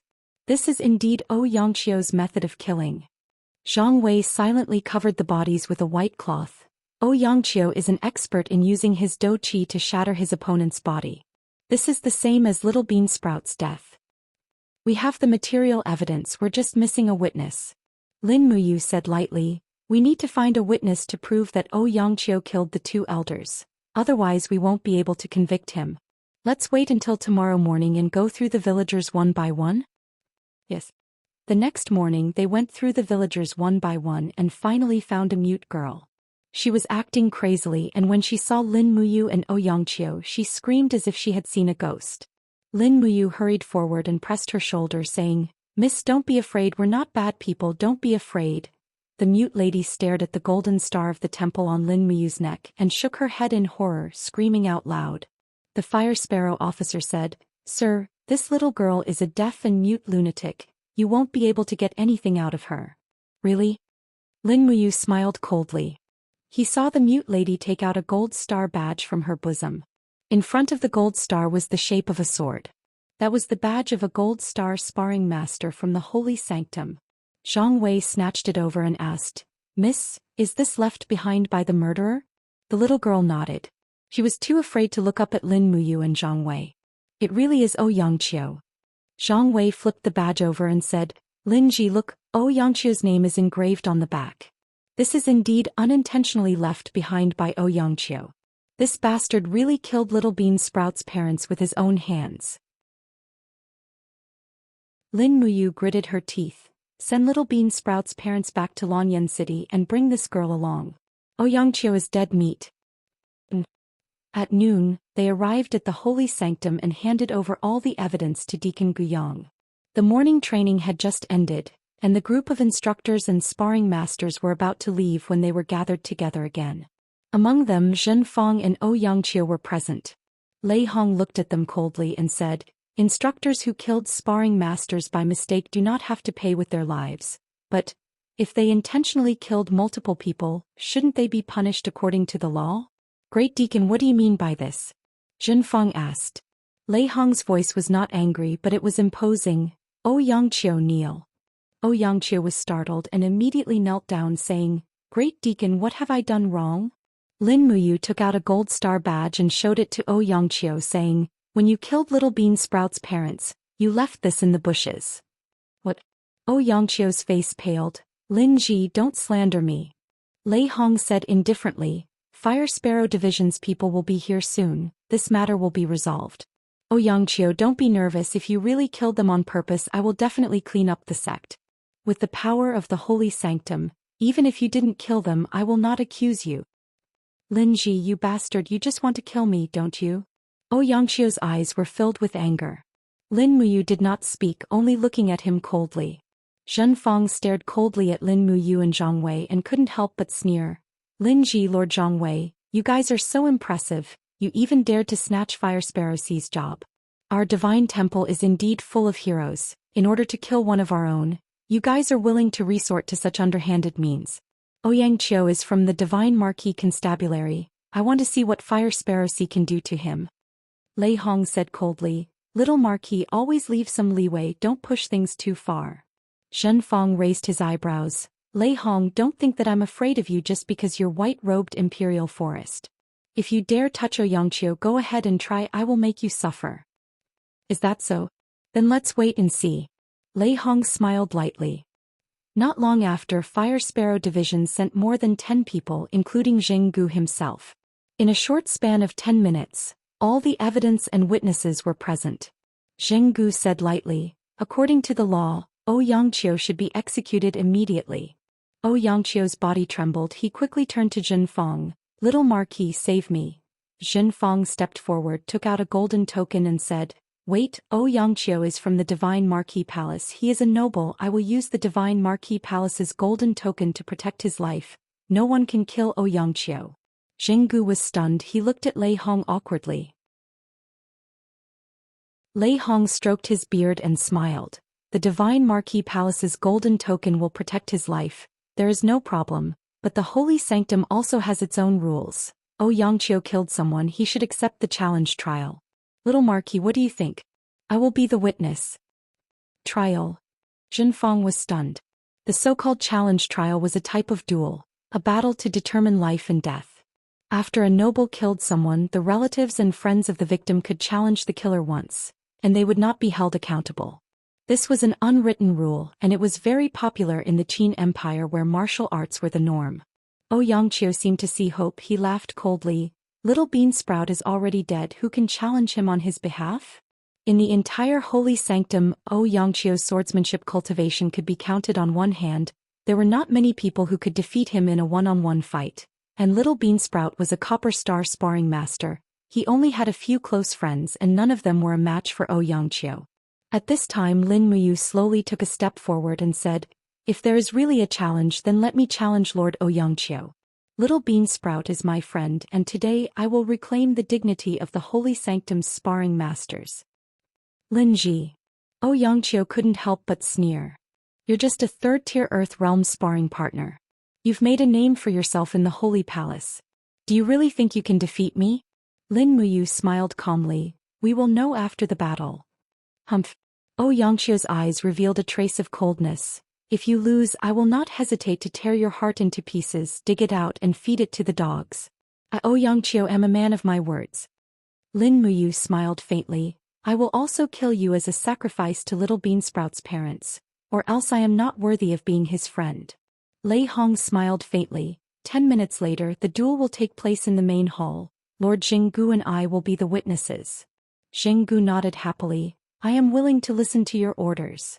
Linji, you are crazy. Qin Xiling gritted his teeth and said in a low voice, Xianxia's imperial sword technique has already reached perfection. Although your defense is strong, you are definitely not his match. Also, Xianxia really wants to kill this time. If you lose, he will kill you. The rules of the trial state that no one can interfere even if the head deacon wants to save you. Don't worry, Xiling. Lin Muyu patted his shoulder, smiled and said, if I am not confident, I will not challenge him. Yes, I hope you can avenge Little Beansprout. The surrounding sparring masters were indignant after knowing the truth. Little Beansprout's situation was exactly the same as theirs. The strong preying on the weak made them feel fear. One after another, they all cheered for Lin Muyu. Lin Ji, do your best to defeat him. Kill Xianxia, this scum of the instructors. Lin Ji, fight for the honor of us sparring partners. Don't lose, Lin Ji. Unknowingly, it seemed that Lin Muyu had already become the hope and soul of the temple's sparring masters. Lei Hong watched from the side and was secretly gratified. Temple needed this kind of hope. If the instructors and sparring masters were always one-sided, then Temple would never prosper. Xianxia was already preparing. He used the scarlet mantis to sharpen the edge of the sword. The scarlet mantis was a type of hard stone.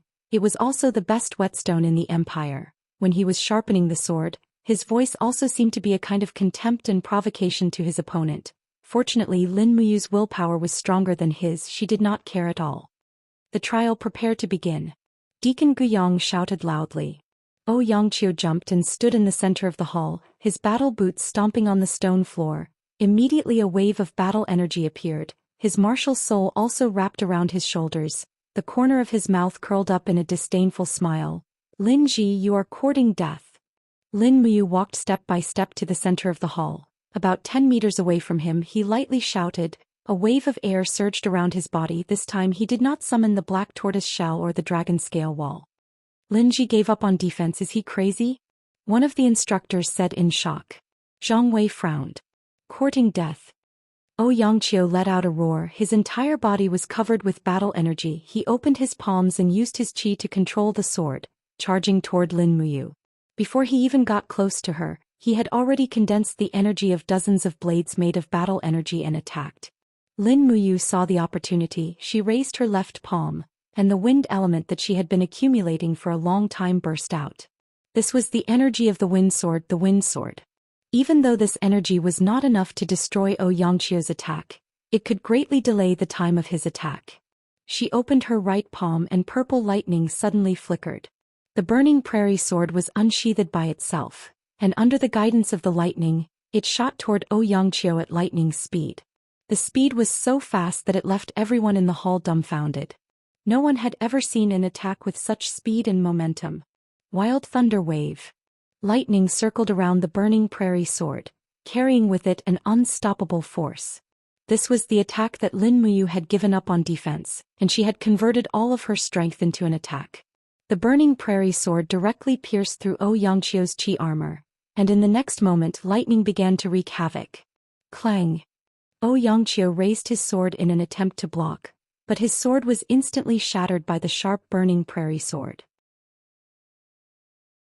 Immediately after, the burning prairie sword pierced through his heart, and heavily nailed into the pillar behind him. Xianxia stood there in disbelief. He lowered his head to look at the armor in front of his chest, and saw that the armor in front of his chest had been pierced through, and his heart was almost burnt to a crisp. In an instant his mind had already gone blank.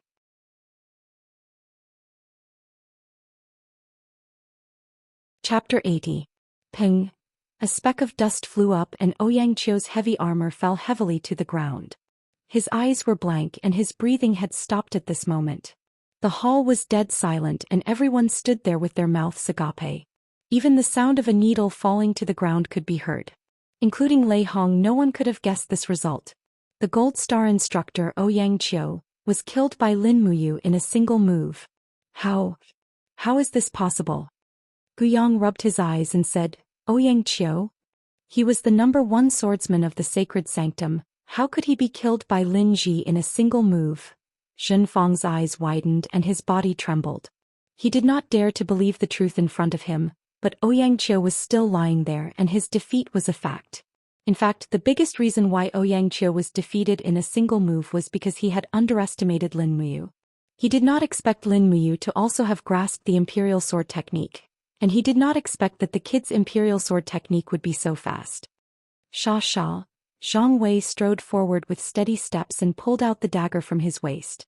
He knelt down on one knee in front of Ouyang Qiu's corpse and grabbed his hair. Then he used the dagger to slowly slice his neck. Zhang Wei, what are you doing? Zhen Fang shouted angrily. Zhang Wei did not stop, and in a few seconds he had already cut off Ouyang Qiu's head. He held it in his hand and laughed. He was just a sinner who died because of a trial, and I want to use his head to pay homage to little Beansprout and his parents. Why, don't you think this is what you should do? Zhen Fang's face contorted and his face was full of anger. Zhang Wei, you really have the guts to eat a bear's heart and a leopard's heart. Zhang Wei was originally full of guts and he smiled slightly. I only did what I had to do. Lord Lin Ji, you won beautifully. Lin Ji stood there silently. He hadn't killed anyone for a long time, but he couldn't suppress his killing intent at that moment. If he didn't kill Ouyang Qiu today, he would be letting down his true self. Lei Hong, who was standing at the side, smiled faintly and raised his voice. There is no need to quarrel, the verdict is out, Lin Ji is the winner. Ouyang Qiu is a Gold Star instructor of the Holy Sanctum, yet he intentionally killed someone. His death cannot wipe out his crimes. Today Ouyang Qiu will be stripped of all his titles and salary, he will be removed from the Holy Sanctum. We should all take him as a warning, not to kill the innocent, not to be cruel and ruthless. The group of instructors and sparring partners cupped their fists. As Grand Deacon, Raham smiled and said, Men, bury Ouyang Qiu's body with the etiquette of a commoner. Everyone is dismissed. After lunch, afternoon training will continue as usual. Linji, you stay behind. Yes. The group dispersed, only Lin Muyu remained in the hall asking, Grandpa Raham, what's the matter? Raham sighed, even though you are talented, you are too reckless. Your actions today have completely offended the Divine Marquis residence. I'm afraid that your future days will not be good. The Divine Marquis residence has many claws and teeth in Lanyan City. I'm afraid that if you continue like this, you will definitely suffer at their hands. How about this? Raham thought for a moment, then said, From today onwards, you will continue to train in the secret chamber. Other than the daily sparring partners, do not take a single step out of the Holy Sanctum. I will strengthen the security of the Holy Sanctum. At least we will not allow anyone to easily sneak into the Holy Sanctum. Lin Muyu knew that this was Raham's way of protecting her, and that she really didn't know the depth of the Divine Marquis residence, so she cupped her fists and said, Yes, I will follow Grandpa Raham's arrangements. And that's good.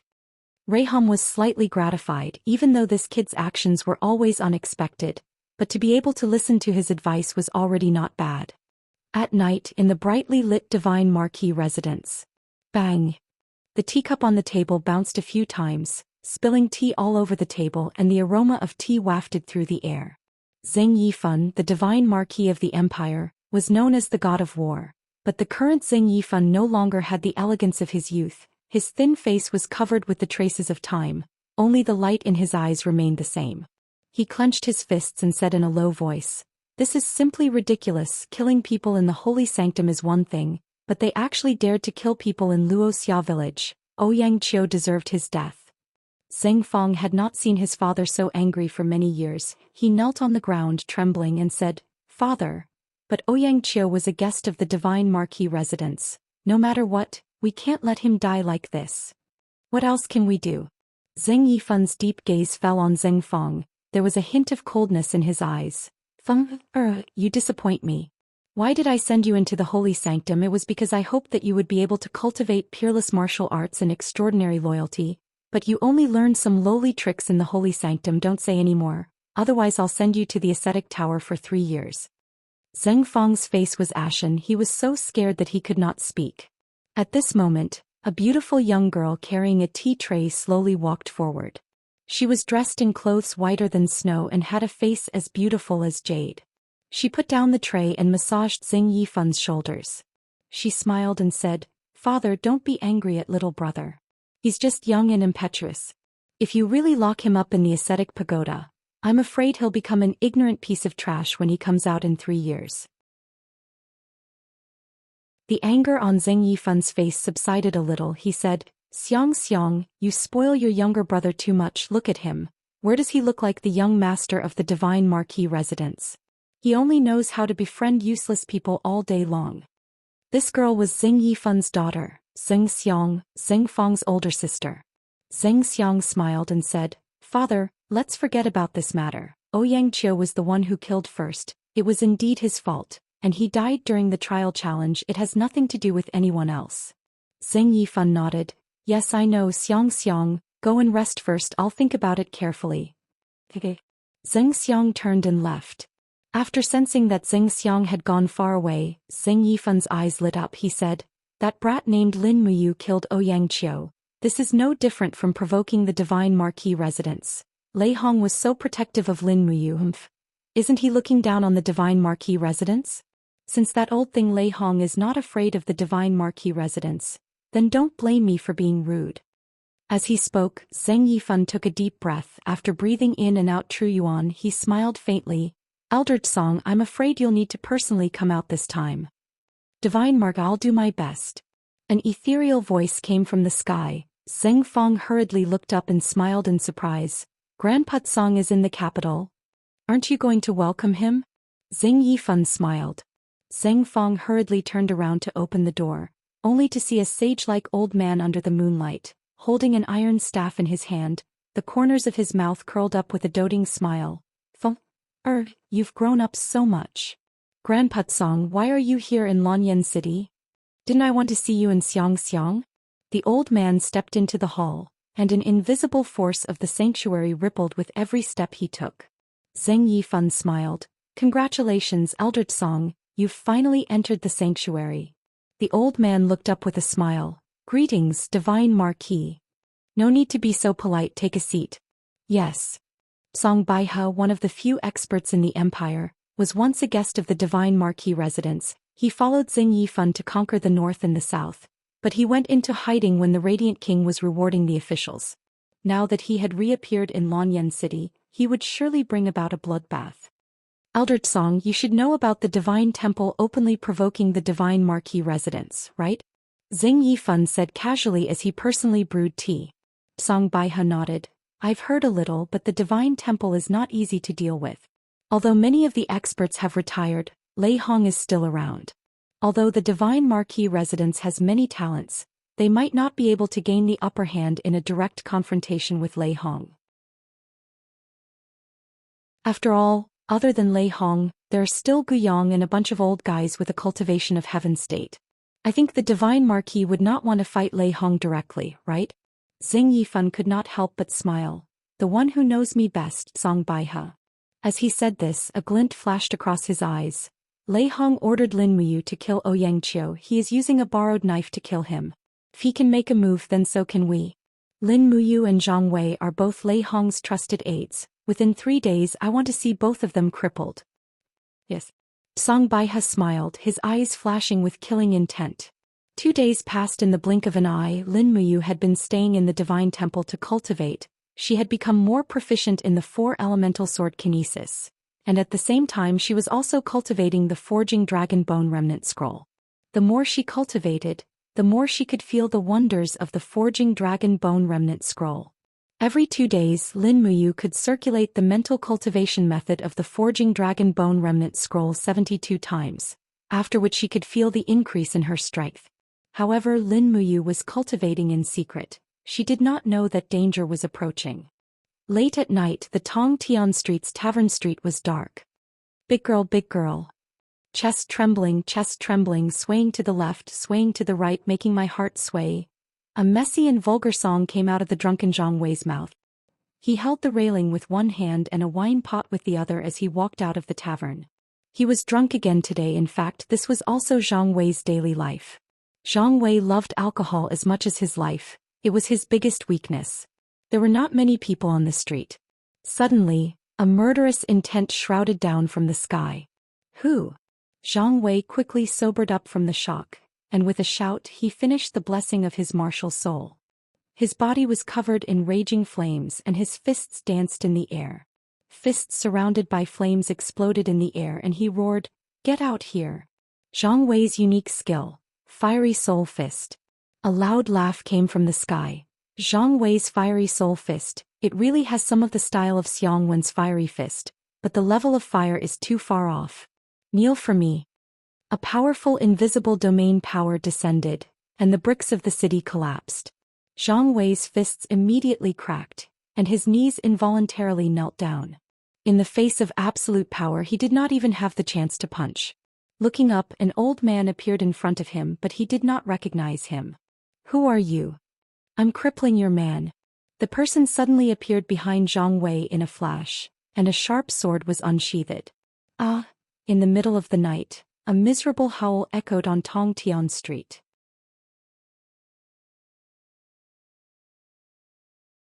Chapter 81. Lord Linji, wake up. A servant's voice came from outside the room. Lin Muyu woke up from his sleep, his aura swirling around him as he asked, "What's wrong?" "Something has happened to Lord Zhang Wei." "Ah." After a shudder, Lin Muyu was no longer sleepy. He grabbed his clothes and rushed out of the room. Not far away, a cluster of torches flickered in the direction of the training hall. When he got closer, he saw Zhang Wei's bloodied body lying on a long stone at the side of the training hall. Lei Hong Guyang and the other deacons of the Holy Temple were already there. What happened to Zhang Wei? Lin Muyu rushed forward and shook Zhang Wei's arm. He didn't move and checked if he was still breathing. He couldn't help but look up. "What happened, Grandpa Lei Hong?"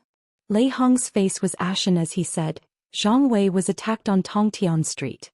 You look at the wound on Zhang Wei's back and you'll know." Two Iron Star instructors walked forward and lifted Zhang Wei's body, only to see that both sides of his spine had been completely minced by the sword qi. It was a bloody mess. Lin Muyu couldn't bear to look at it and turned his head. "Who could be so cruel?" Guyang said with a trembling voice, "The most cruel thing is not to kill but to turn people into cripples. The dragon tendons on both sides of Zhang Wei's spine have been destroyed." "Dragon tendons?" He was stunned. Lei Hong said coldly, "The dragon tendons are the two sides of the spine to exert force, just like the string of a longbow. Once the dragon tendons are destroyed, the cultivator's qi and qi will not be able to circulate throughout the body. This person didn't kill Zhang Wei, but turned him into a cripple who can no longer practice martial arts." "What?" Lin Muyu's eyes widened. "Who is it?" "What do you think?" Reiham said calmly, "No matter what, Zhang Wei is an expert who is about to step into the heavenly realm. The person who can subdue Zhang Wei with one move is probably at least in the Saint Domain. After the Winter Ridge Rebellion hundreds of years ago, there were only a handful of Saint Domain experts in the Empire. I can more or less guess who it is." Guyang said from the side, "For now the most important thing to do is to think of a way to save Zhang Wei. He is our Silver Star instructor, and is about to be promoted to Gold Star instructor. Once he becomes a cripple, his life will be over. Call the people from the Spiritual Medicine Department over immediately." Not long after, a group of white-robed medical officers from the Spirit Medicine Department entered the temple. They quickly stopped the bleeding and treated Zhou Xian's injuries. However, their progress did not seem to be very smooth. When the sun rose, the attendant of the Spirit Medicine Department looked at Reiham apologetically and said, "Lord Reiham, Zhang Wei's injuries are too severe. His dragon tendons have been completely shattered and cannot be healed. He can no longer practice martial arts." Reiham had already guessed that this would be the result. He sighed and smiled. "Thank you all. It wasn't easy to save his life." The attendant of the Spirit Medicine Department bowed and left. At this time Zhang Wei woke up. He lay motionless on the bed, but his fierce eyes were fixed on Reiham. "Chief Attendant, Zhang Wei." Reiham's body trembled. "It's okay. You will be healed." Zhang Wei was surprisingly calm, but there was a trace of despair in his eyes. "Chief Attendant, you don't have to comfort me. I know I'm crippled. My dragon tendons have been severed. Even the gods can't save me. As he spoke, Zhang Wei looked at Lin Muyu and smiled. Lin Muyu walked forward and held onto the bed. Don't talk. Rest well. Zhang Wei smiled. I just want to remind you that there are two people who have offended the divine marquis residents. One is me and I have already been avenged. The other is you. Lin Ji, don't underestimate your enemy. The person who ambushed me is very strong. I'm afraid his strength is comparable to chief attendants. You must be careful. I, Zhang Wei, have a worthless life. No. Lin Muyu's voice was calm and determined. I can heal you. You don't joke around. Rahum said. The dragon tendons are the foundation of a cultivator. Once they are severed, even the gods can't save you. Moreover, Zhang Wei's dragon tendons were not severed but crushed. No, Grandpa Rahum, you must believe me. Lin Muyu's eyes were very clear. Zhang Wei, you must believe me too. Don't give up. I will definitely heal your dragon tendons and restore them to their original state. Zhang Wei did not know what he was thinking. He nodded and smiled. Then I'll have to trouble Master Lin Ji. Outside the door, Rahum said with some reproach. Even if you want to comfort Zhang Wei, you don't have to lie, right? No, I'm serious. Rahum turned around, his eyes filled with suspicion. How can you heal Zhang Wei's injuries? Grandpa Rahum, have you heard of a medicine called tendon replenishing powder? Lin Muyu asked seriously. Lei Hong was immediately startled. Gu Yang, who was standing to the side, stroked his beard and said, I've heard of a book in the Zetian Hall's library. There's a level 10 medicine called the muscle replenishing powder that can regenerate muscles and bones. But this is only a legend. There hasn't been an alchemy god on this continent for hundreds of years, so who would have the ability to refine the muscle replenishing powder? Lin Muyu did not say much. Then give me some time. Yes. Rahum nodded. I'll allow you half a month's leave. Is that okay? Thank you, Grandpa Rahum. Go. He led a sturdy warhorse from the temple stable and galloped toward the trading center of Lanyan City. At the same time, he tried his best to recall the recipe for the tendon replenishing powder. Dragon tendon vine and luminous nightgrass were two level 10 medicinal herbs that were very rare. He would try his luck at the Empire's medicine shop. As he galloped, he called out, Lulu. Whoosh. The beautiful elven official flew out. She was still wearing a green dress that was as thin as a cicada's wings in the cold autumn weather. She smiled and said, Brother, what's the matter? Did you see dragon tendon vine and luminous nightgrass when you were drawing the map in the dragon-seeking forest? If you did, mark them on the map for me, okay? Lin Muyu said urgently. Lulu sat on his shoulder and shook her head. I haven't seen them. They're too rare. Also, Lulu's spiritual energy isn't enough to fly too far. Okay, I'll go ask myself. Not long after, Lin Muyu arrived at the Imperial Merchant Firm and immediately went to find Third Fatty Jean. Third Fatty Jean immediately beamed when he saw Lin Muyu. Master, are you going to buy some 7-colored lotuses again? I've already prepared them for you. No need. Lin Muyu shook her head and asked, Boss Jean, do you have dragon tendon vine and luminous nightgrass for sale? Third Fatty Jean was stunned.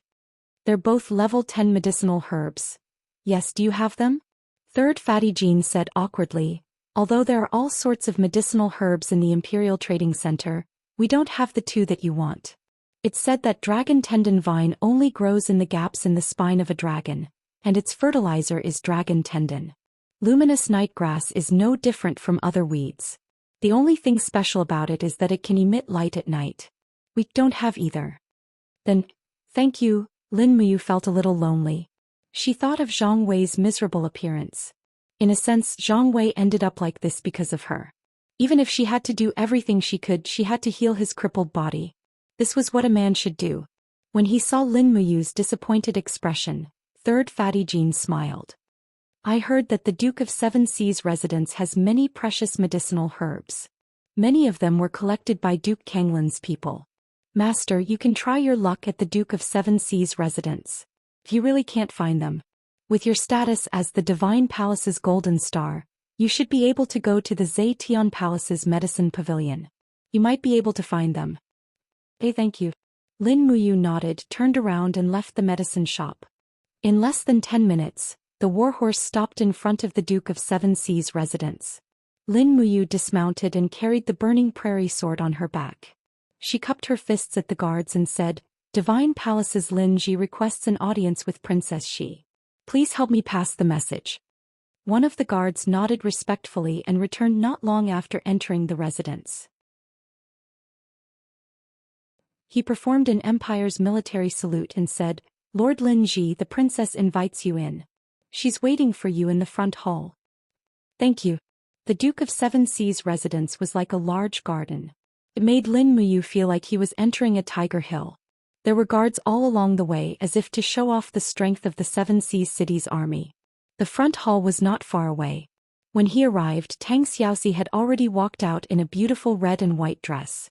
Her little boots stepped on the red maple leaves on the ground. She smiled and said, "Mu, you finally saw me?" Looking at Tang Xiaoxi's happy and beautiful face, he was a little embarrassed. He scratched his head and said, "Xiaoxi, I actually came here with a request." "Humph, I knew it." "Say it, what's the matter?" Tang Xiaoxi was not unhappy at all. "I heard that the Duke of Seven Seas' residence has stored many precious medicinal herbs. I especially need 2 kinds of medicinal herbs now. I wonder if Xiaoxi can help," he said very awkwardly. Tang Xiaoxi blinked her beautiful eyes and said, "Actually, I'm not very clear about the classification of the medicinal herbs in the residence. But since you need them, let's go and take a look." Tang Xiaoxi reached out and pulled him into the depths of the residence. They found the official in charge of safekeeping in the medicinal herb storehouse.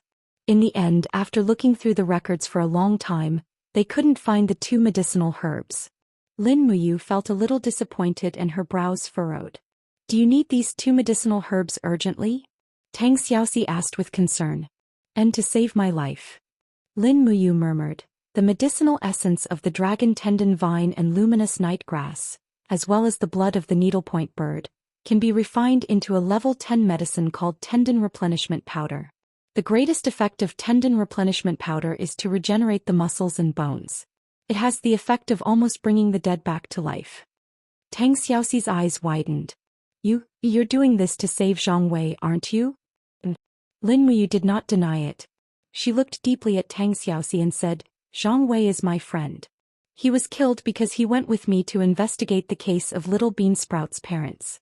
Now that Zhang Wei's tendons have been crushed by a mysterious expert, I have no reason to stand by and do nothing." Tang Xiaoxi clasped her hands in front of her and suddenly smiled.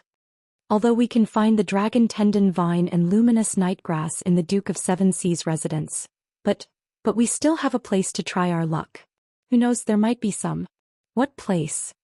"The medicine pavilion of Zhou Palace." Tang Xiaoxi was smiling brightly in the slight autumn wind, and the bowknot on her hair was like a fiery red butterfly.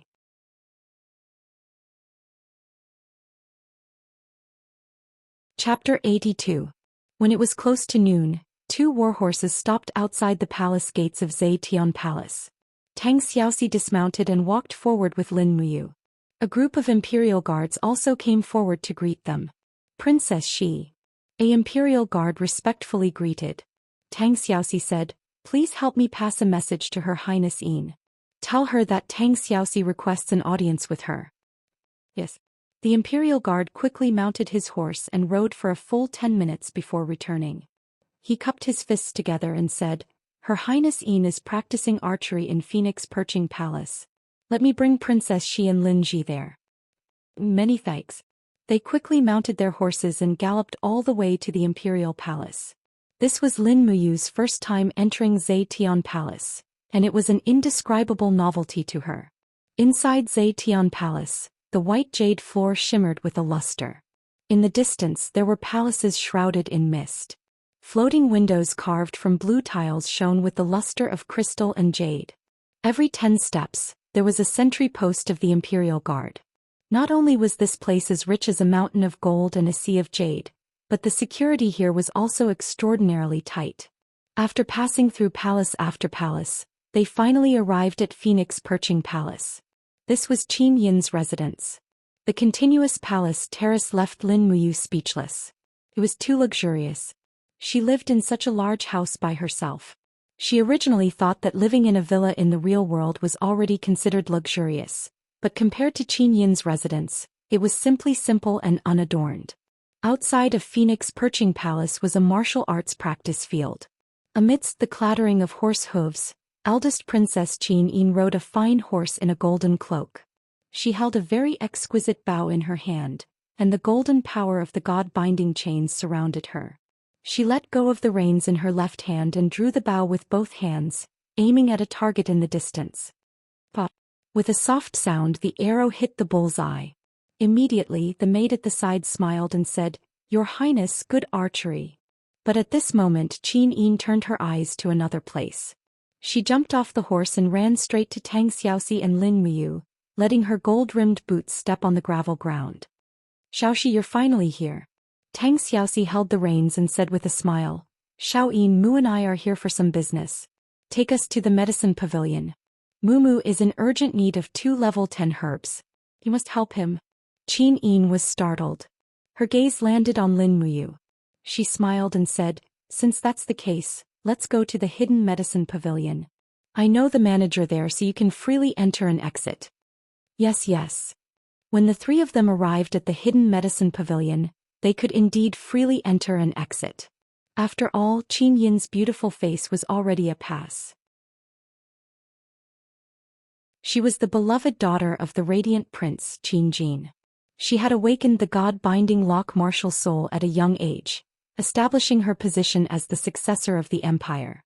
Even Qin Jin and the previous emperor had not awakened the god-binding Locke, but among the younger generation of the Qin clan, Qin Yin and Qin Lei had already awakened the god-binding Locke. They were known as a generation full of hope. But unfortunately, the 3 of them almost went through the hidden medicine pavilion's name list, but they still could not find the dragon tendon vine and luminous night grass. At this time, the manager at the side said carefully, "Your Highness, these 2 herbs have disappeared for many years. They are not in the hidden medicine pavilion either." This humble servant heard that there is a place in the depths of the dragon-seeking forest called the Dragon's Tomb. That is the burial ground of the dragon clan. If we can find the dragon's tomb, I'm afraid we can get as many dragon tendon vines as we want. It's just that the depths of the dragon-seeking forest are too dangerous, so the alchemists are unable to reach there. Is that so? Qin Yin blinked her eyes that were as deep as the starry sky. She smiled and said, "Then why not?" Lin Muyu suddenly had a bad feeling. In the end, Tang Xiaoxi immediately responded with a smile. "Why don't we take the opportunity to go to the dragon-seeking forest?" At the side, the commander of the Imperial Guards, Feng Jixing, retorted sternly, "Nonsense. Even I don't know where the dragon's tomb is. Moreover, you should know very well how dangerous the dragon-seeking forest is. One of you is the heir of the Qin clan, and the other is the princess of the Seven Seas Tang sect. Your identities are so special. Stop fooling around. You must not go to the dragon-seeking forest." As he said that, Feng Jixing glared at the manager of the hidden medicine pavilion and said, "I will not report the matter of you encouraging His Highness to go to the dragon-seeking forest for now. If it happens again, your head will definitely be removed." The manager hurriedly knelt and begged for mercy. "Lord Commander, please spare my life. I didn't do it on purpose. Don't kneel before me. I'm so young I can't take it. Hurry up and get up. Otherwise my saber will drink blood." "Yes." At the side, Lin Muyu smiled and said, "Big brother Feng, don't scare me like that." Feng Jixing could not help but laugh. "I was pretending to be so serious, but you still managed to see through me." At this moment, Qin Yin had already turned around and left the hidden medicine pavilion with Tang Xiaoxi. As she mounted her horse, Feng Jixing hurriedly chased after her and asked loudly, "Your Highness, what are you going to do?" "Greetings, father. I've already reached the level 59 bottleneck. I'm going to the dragon-seeking forest to train and break through." Feng Jixing complained incessantly. He had really poked a hornet's nest this time. This capricious princess of the empire was going to the dragon-seeking forest again. Nothing good ever came out of it, and this time would most likely not be an exception. The Zetian Palace was resplendent and magnificent. It was close to noon, and the Emperor Qin Jin was holding a banquet for his officials. The Minister of War, the Ministry of Justice, as well as the commanders of the various armies that lived in the imperial capital were all present. Qin Jin held a jade cup in his hand and said with a smile, "Come, come, come. My subjects, let's have a toast together. Everyone held their cups with both hands and treated it like a precious treasure. If anyone were to spill the wine bestowed by the emperor, it was possible that their heads would roll on the ground. At this moment the eunuch outside announced loudly, Her Highness Qin Yin has arrived. Commander Feng Jixing has arrived. Princess Tang Xiaoxi has arrived. And that brat, who are you? You're not allowed to enter. Imperial guards, take him down. Imperial guards, stand down. This is my friend. Qin Yin's voice rang out.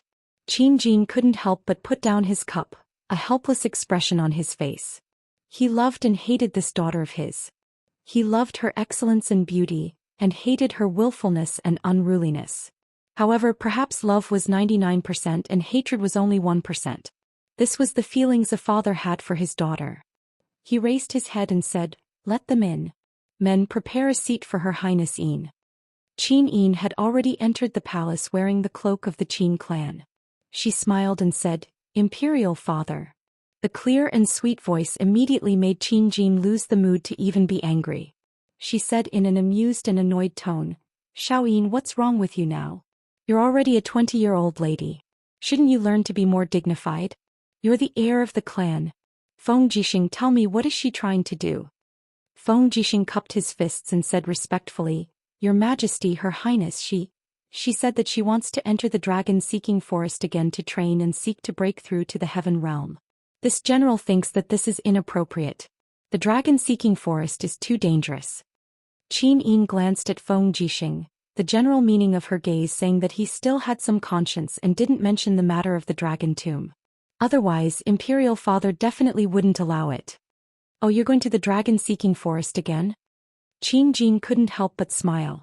It hasn't been too long since we went to the dragon-seeking forest. Xiaoyin, why do you want to go again? Qin Yin pouted and raised her palm.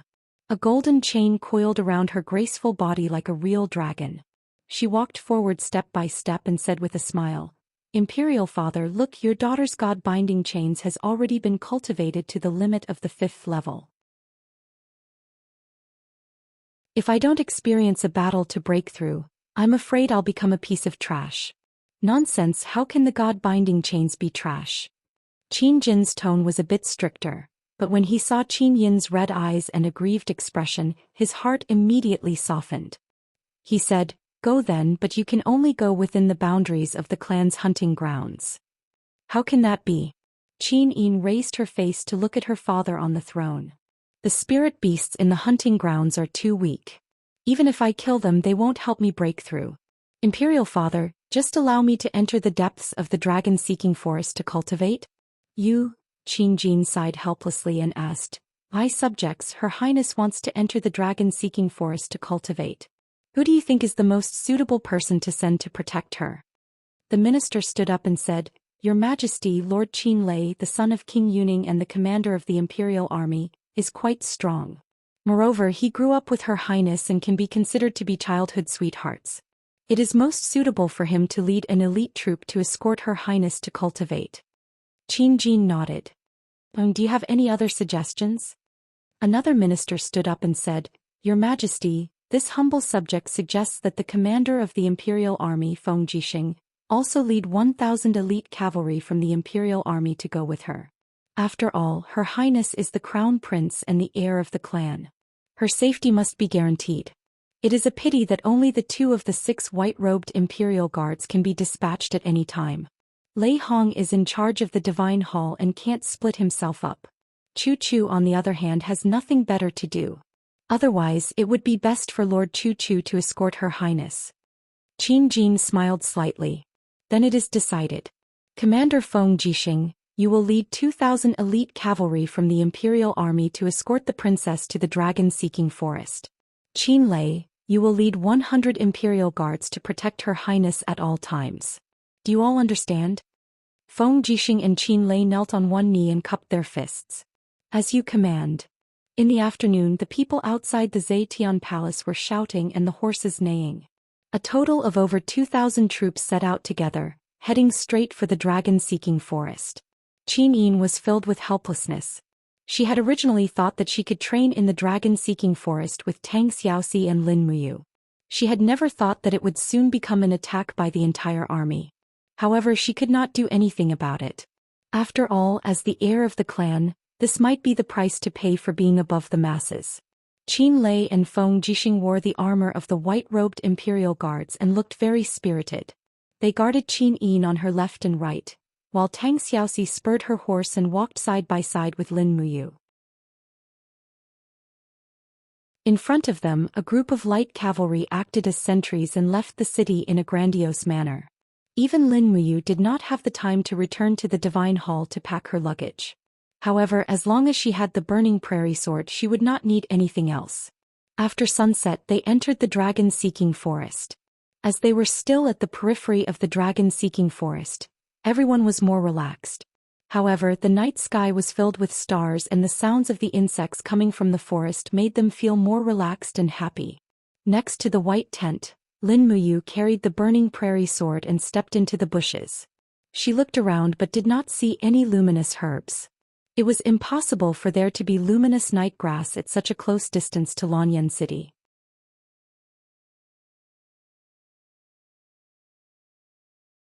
Chapter 83. Deep into the night, a bolt of lightning broke the silence in the forest. Following that, heavy rain began to fall from the sky. It was not easy to have such heavy rain in late autumn. Lin Muyu put on her armor, opened a black umbrella, and walked out of the resting tent with the burning prairie sword in hand. Tang Xiaoxi and Qin Yin's tents were further away, guarded by Qin Lei and Feng Jixing. The rain landed on the oil paper umbrella with pitter-patter. The stars could no longer be seen in the sky, and the bonfire on the ground was also struggling in the rain. Many Imperial Army soldiers wanted to keep the bonfire alive, but they had no way to do so. It was a mess for a moment. Many people who were patrolling outside on horseback also quickly rushed over and hid in the tents. Lord Lin Ji. Not far away, an Imperial Army soldier smiled and asked, "Why are you standing in the rain alone with an umbrella? Quick, come into the tent to hide from the rain. Otherwise you might get sick if you get wet." Lin Ji shook his head and smiled. "There's no need. Thank you. I'll take a look around." He was a Gold Star member of the Divine Sanctum. Even among these Imperial Army soldiers he was already an influential figure. Moreover, he was familiar with Feng Jixing and Qin Lei. Therefore Lin Muyu was rather free in the camp. The rain pitter-pattered and extinguished the last bonfire. As a result, the forest had already become dark. Drawing the burning prairie sword, he exhaled a small amount of vital energy from his palm and infused it into the sword. Immediately, streams of raging flames that could not be extinguished by the rain surrounded the sword, illuminating a small distance. He walked around the camp step by step. He had to ensure that there were no enemies in the surroundings. After all, it was because of him that Tang Xiaoxi and Qin Yin had come to the Dragon Forest. If anything were to happen to these two pearls of the Empire, he would definitely feel guilty for the rest of his life. "The tent is leaking. Quick, find some wide leaves." It was unknown who shouted, but many of the Imperial guards rushed into the forest to cut down the trees. At this moment there was a sudden rustling sound from the right. Lin Muyu immediately turned around in alarm. Raising the burning prairie sword, she lit up the dark corner and shouted, "Who is it? I don't speak." In the darkness, a beautiful face peeled off the hood. It was none other than Qin Yin. However, she was wearing the armor of an Imperial guard. Her lips curled up into a smile as she asked, "What's wrong, you? Do I look strange?" "Your Highness, why are you dressed like this? If I don't dress like this, how can I sneak away?" She giggled, her beauty unmatched. "Slip away. Hurry up, Xiaoxi is waiting for us in front." Qin Yin once again lifted her cloak to cover her face. Her dark golden royal cloak was airtight. It seemed like it could also shelter her from the rain. Lin Mi was confused. She had to hold the umbrella for her with one hand and the Liaoyuan sword with the other to light the way. Qin Yin raised her head and saw that Lin Muyu was drenched, but she was covering her head with an umbrella. Qin Yin couldn't help but smile warmly, but she didn't say anything. She knew that as the princess of the Empire, saying too much would only make her look pretentious. "You guys are so slow." Further ahead, beside a pile of shrubbery, Tang Xiaoxi's voice came. She was also wearing the armor of an Imperial guard, which made her exquisite figure look a little funny. Furthermore, she was leading 3 fine horses. She said with a smile, You guys are too slow. Umph, next time don't let me steal horses. I was almost kicked by this fierce warhorse. Lin Muyu already knew what they wanted to do. She couldn't help but say, isn't it a little inappropriate for us to sneak away like this? Big brother Feng Jixing and big brother Qinlei will definitely go crazy looking for you. It's fine. I left a letter in the tent. Qin Yin smiled with dimples. It's so dark, where are we going? Lin Muyu asked. Qin Yin muttered to herself as she pondered. The mist formed by the autumn rain landed on her long eyelashes and quickly condensed into droplets of dew. They trembled and fell one after another, adding a sense of harmony to this beauty. However, she didn't notice it. She raised her head with a smile and said, let's head south and avoid the marching route of the large army. We'll take a detour into the depths of the dragon-seeking forest. Don't say anything else. Get on the horses and find a place to rest before dawn. Lin Muyu nodded. This was the only way. The three of them turned around and mounted their horses, heading straight south. In the end, after galloping for less than half an hour, a ray of golden light suddenly shot through the darkness behind them. It seemed to be the light of the god binding chains. Your Highness. Qin Lei's voice came. It was indeed him. He had actually caught up. Don't run. Qin Lei shouted loudly. He suddenly raised the martial spirit in his hand and the god binding chains broke through the earth with a ping ping ping sound, blocking in front of Qin Yin. However, Qin Yin wasn't someone who was easy to deal with. She lightly opened her snow-white palm and the same god binding chains came out from her body, defeating Qin Lei's martial spirit one after another. She turned around and said with a smile, Big brother Qin Lei, don't chase us anymore. Go back and wait for us. We'll be back in a few days. No. Qin Lei said with no room for negotiation. His Majesty sent me to protect you. I definitely can't leave even half a step. Qin Yin clenched her teeth. You follow me every day. Don't you know how annoying it is? There's no freedom at all. Do you understand this kind of feeling? You big idiot. Qin Lei was an extremely simple and honest youth. He urged his horse forward and didn't open an umbrella, allowing the rain to fall on his body. He rubbed his head and said with a smile, I can more or less understand this kind of feeling. However, Xiaoyin, you are too important to the empire. There can't be a single mishap. I can indulge you in everything, but this is the only thing I absolutely cannot give in to. As he spoke, Qin Lei raised his sword-like eyebrows and looked at Lin Muyu saying, You brat should help me persuade her. Lin Muyu looked towards Qin Yin, but before he could say anything, Qin Yin blocked him with a sentence. If you treat me, Qin Yin, as a friend, then don't persuade me. I hate being stared at by a group of people all day. Tang Xiaoxi laughed lightly, taking pleasure in other people's misfortune. Lin Muyu rubbed his nose and said, Your Highness, why don't we do this? Let big brother Qin Lei follow us alone. It'll be safer for the four of us to enter the depths of the dragon-seeking forest to train, right? Yes, you is right. Qin Lei looked at Lin Muyu gratefully, then said, I'll go with you all alone. I won't bring any men and horses. Your Highness, this should be fine, right? Qin Yin's small and exquisite nose was slightly raised. She huffed angrily and said, Then follow us, but you all have to listen to me along the way. You're not allowed to use Father Emperor to pressure me, or else you'll go back immediately. Qin Lei felt as if he'd been granted amnesty. All right, I'll definitely listen to you. Lin Muyu and Tang Xiaoxi looked at each other and smiled. In the end, the adventuring this time went from 3 people to 4 people. That was good too. Qin Lei's strength was the strongest among the 4. With him around, it would be a bit safer. Traveling 100 miles in the night, they encountered a few spirit beasts below 1,000 years old, but they were all easily taken care of by Lin Muyu and Qin Lei. Qin Lei had seen Lin Muyu's 4-elemental imperial sword at the last Eve festival banquet, so he admired this handsome youth very much. So even though there was a great disparity between their statuses, he was still very polite along the way. The rain stopped and the sky brightened. Sunlight fell on their bodies. Qin Yin rode on a warhorse, her whole body enshrouded in a faint fiery light. Unknowingly, she'd already used the god-binding lock's fiery strength to dry the clothes on her body. Tang Xiaoxi's martial spirit was a firefox, so she could naturally do it easily as well. As for Lin Muyu and Qin Lei, it wasn't so troublesome. The fiery energy of their virgin bodies was enough to dry their clothes. The three took a roundabout route south, and after a day they finally entered the depths of the dragon-seeking forest. In the afternoon, the lazy sunlight shone on every part of the forest. Qin Lei held a map scroll in his hand, looked at it carefully for a while, then said, "According to the records on the map, we still need to travel south for about 3 days, and we'll be able to reach the legendary dragon graveyard area. However, that place is a forbidden area and the spirit beasts on the way are also quite strong. It's said that it's been a long time since anyone has entered that place alive." Tang Xiaoxi's fire fox martial spirit was jumping on her fragrant shoulder. She giggled and said, "It doesn't matter. We have a total of 4 people this time.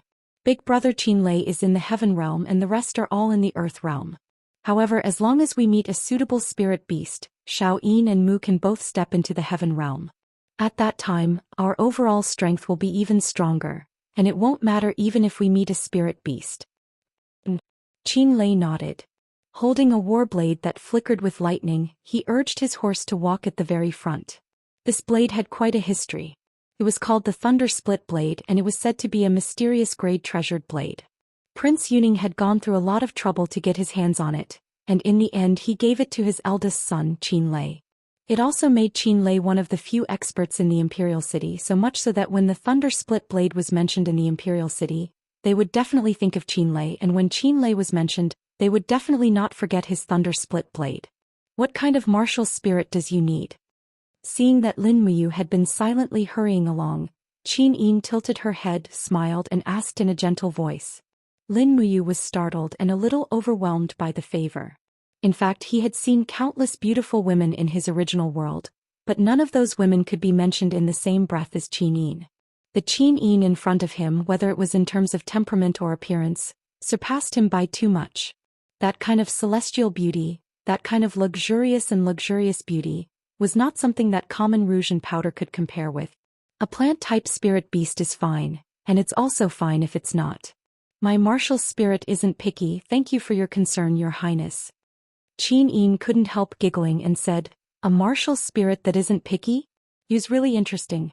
Just at this time, Qin Lei suddenly raised his arm in front of them and said in a low voice, "I'm afraid that the spirit beast that isn't picky has already arrived. Everyone be careful, there's a spirit beast 300 meters to our north, with a lifespan of at least 5,000 years. 5,000 years. Not only was Qin Yin not worried, she even revealed a trace of excitement. Raising her hand, she drew the sword at her waist and said with a smile, "Then let's prepare to make our move?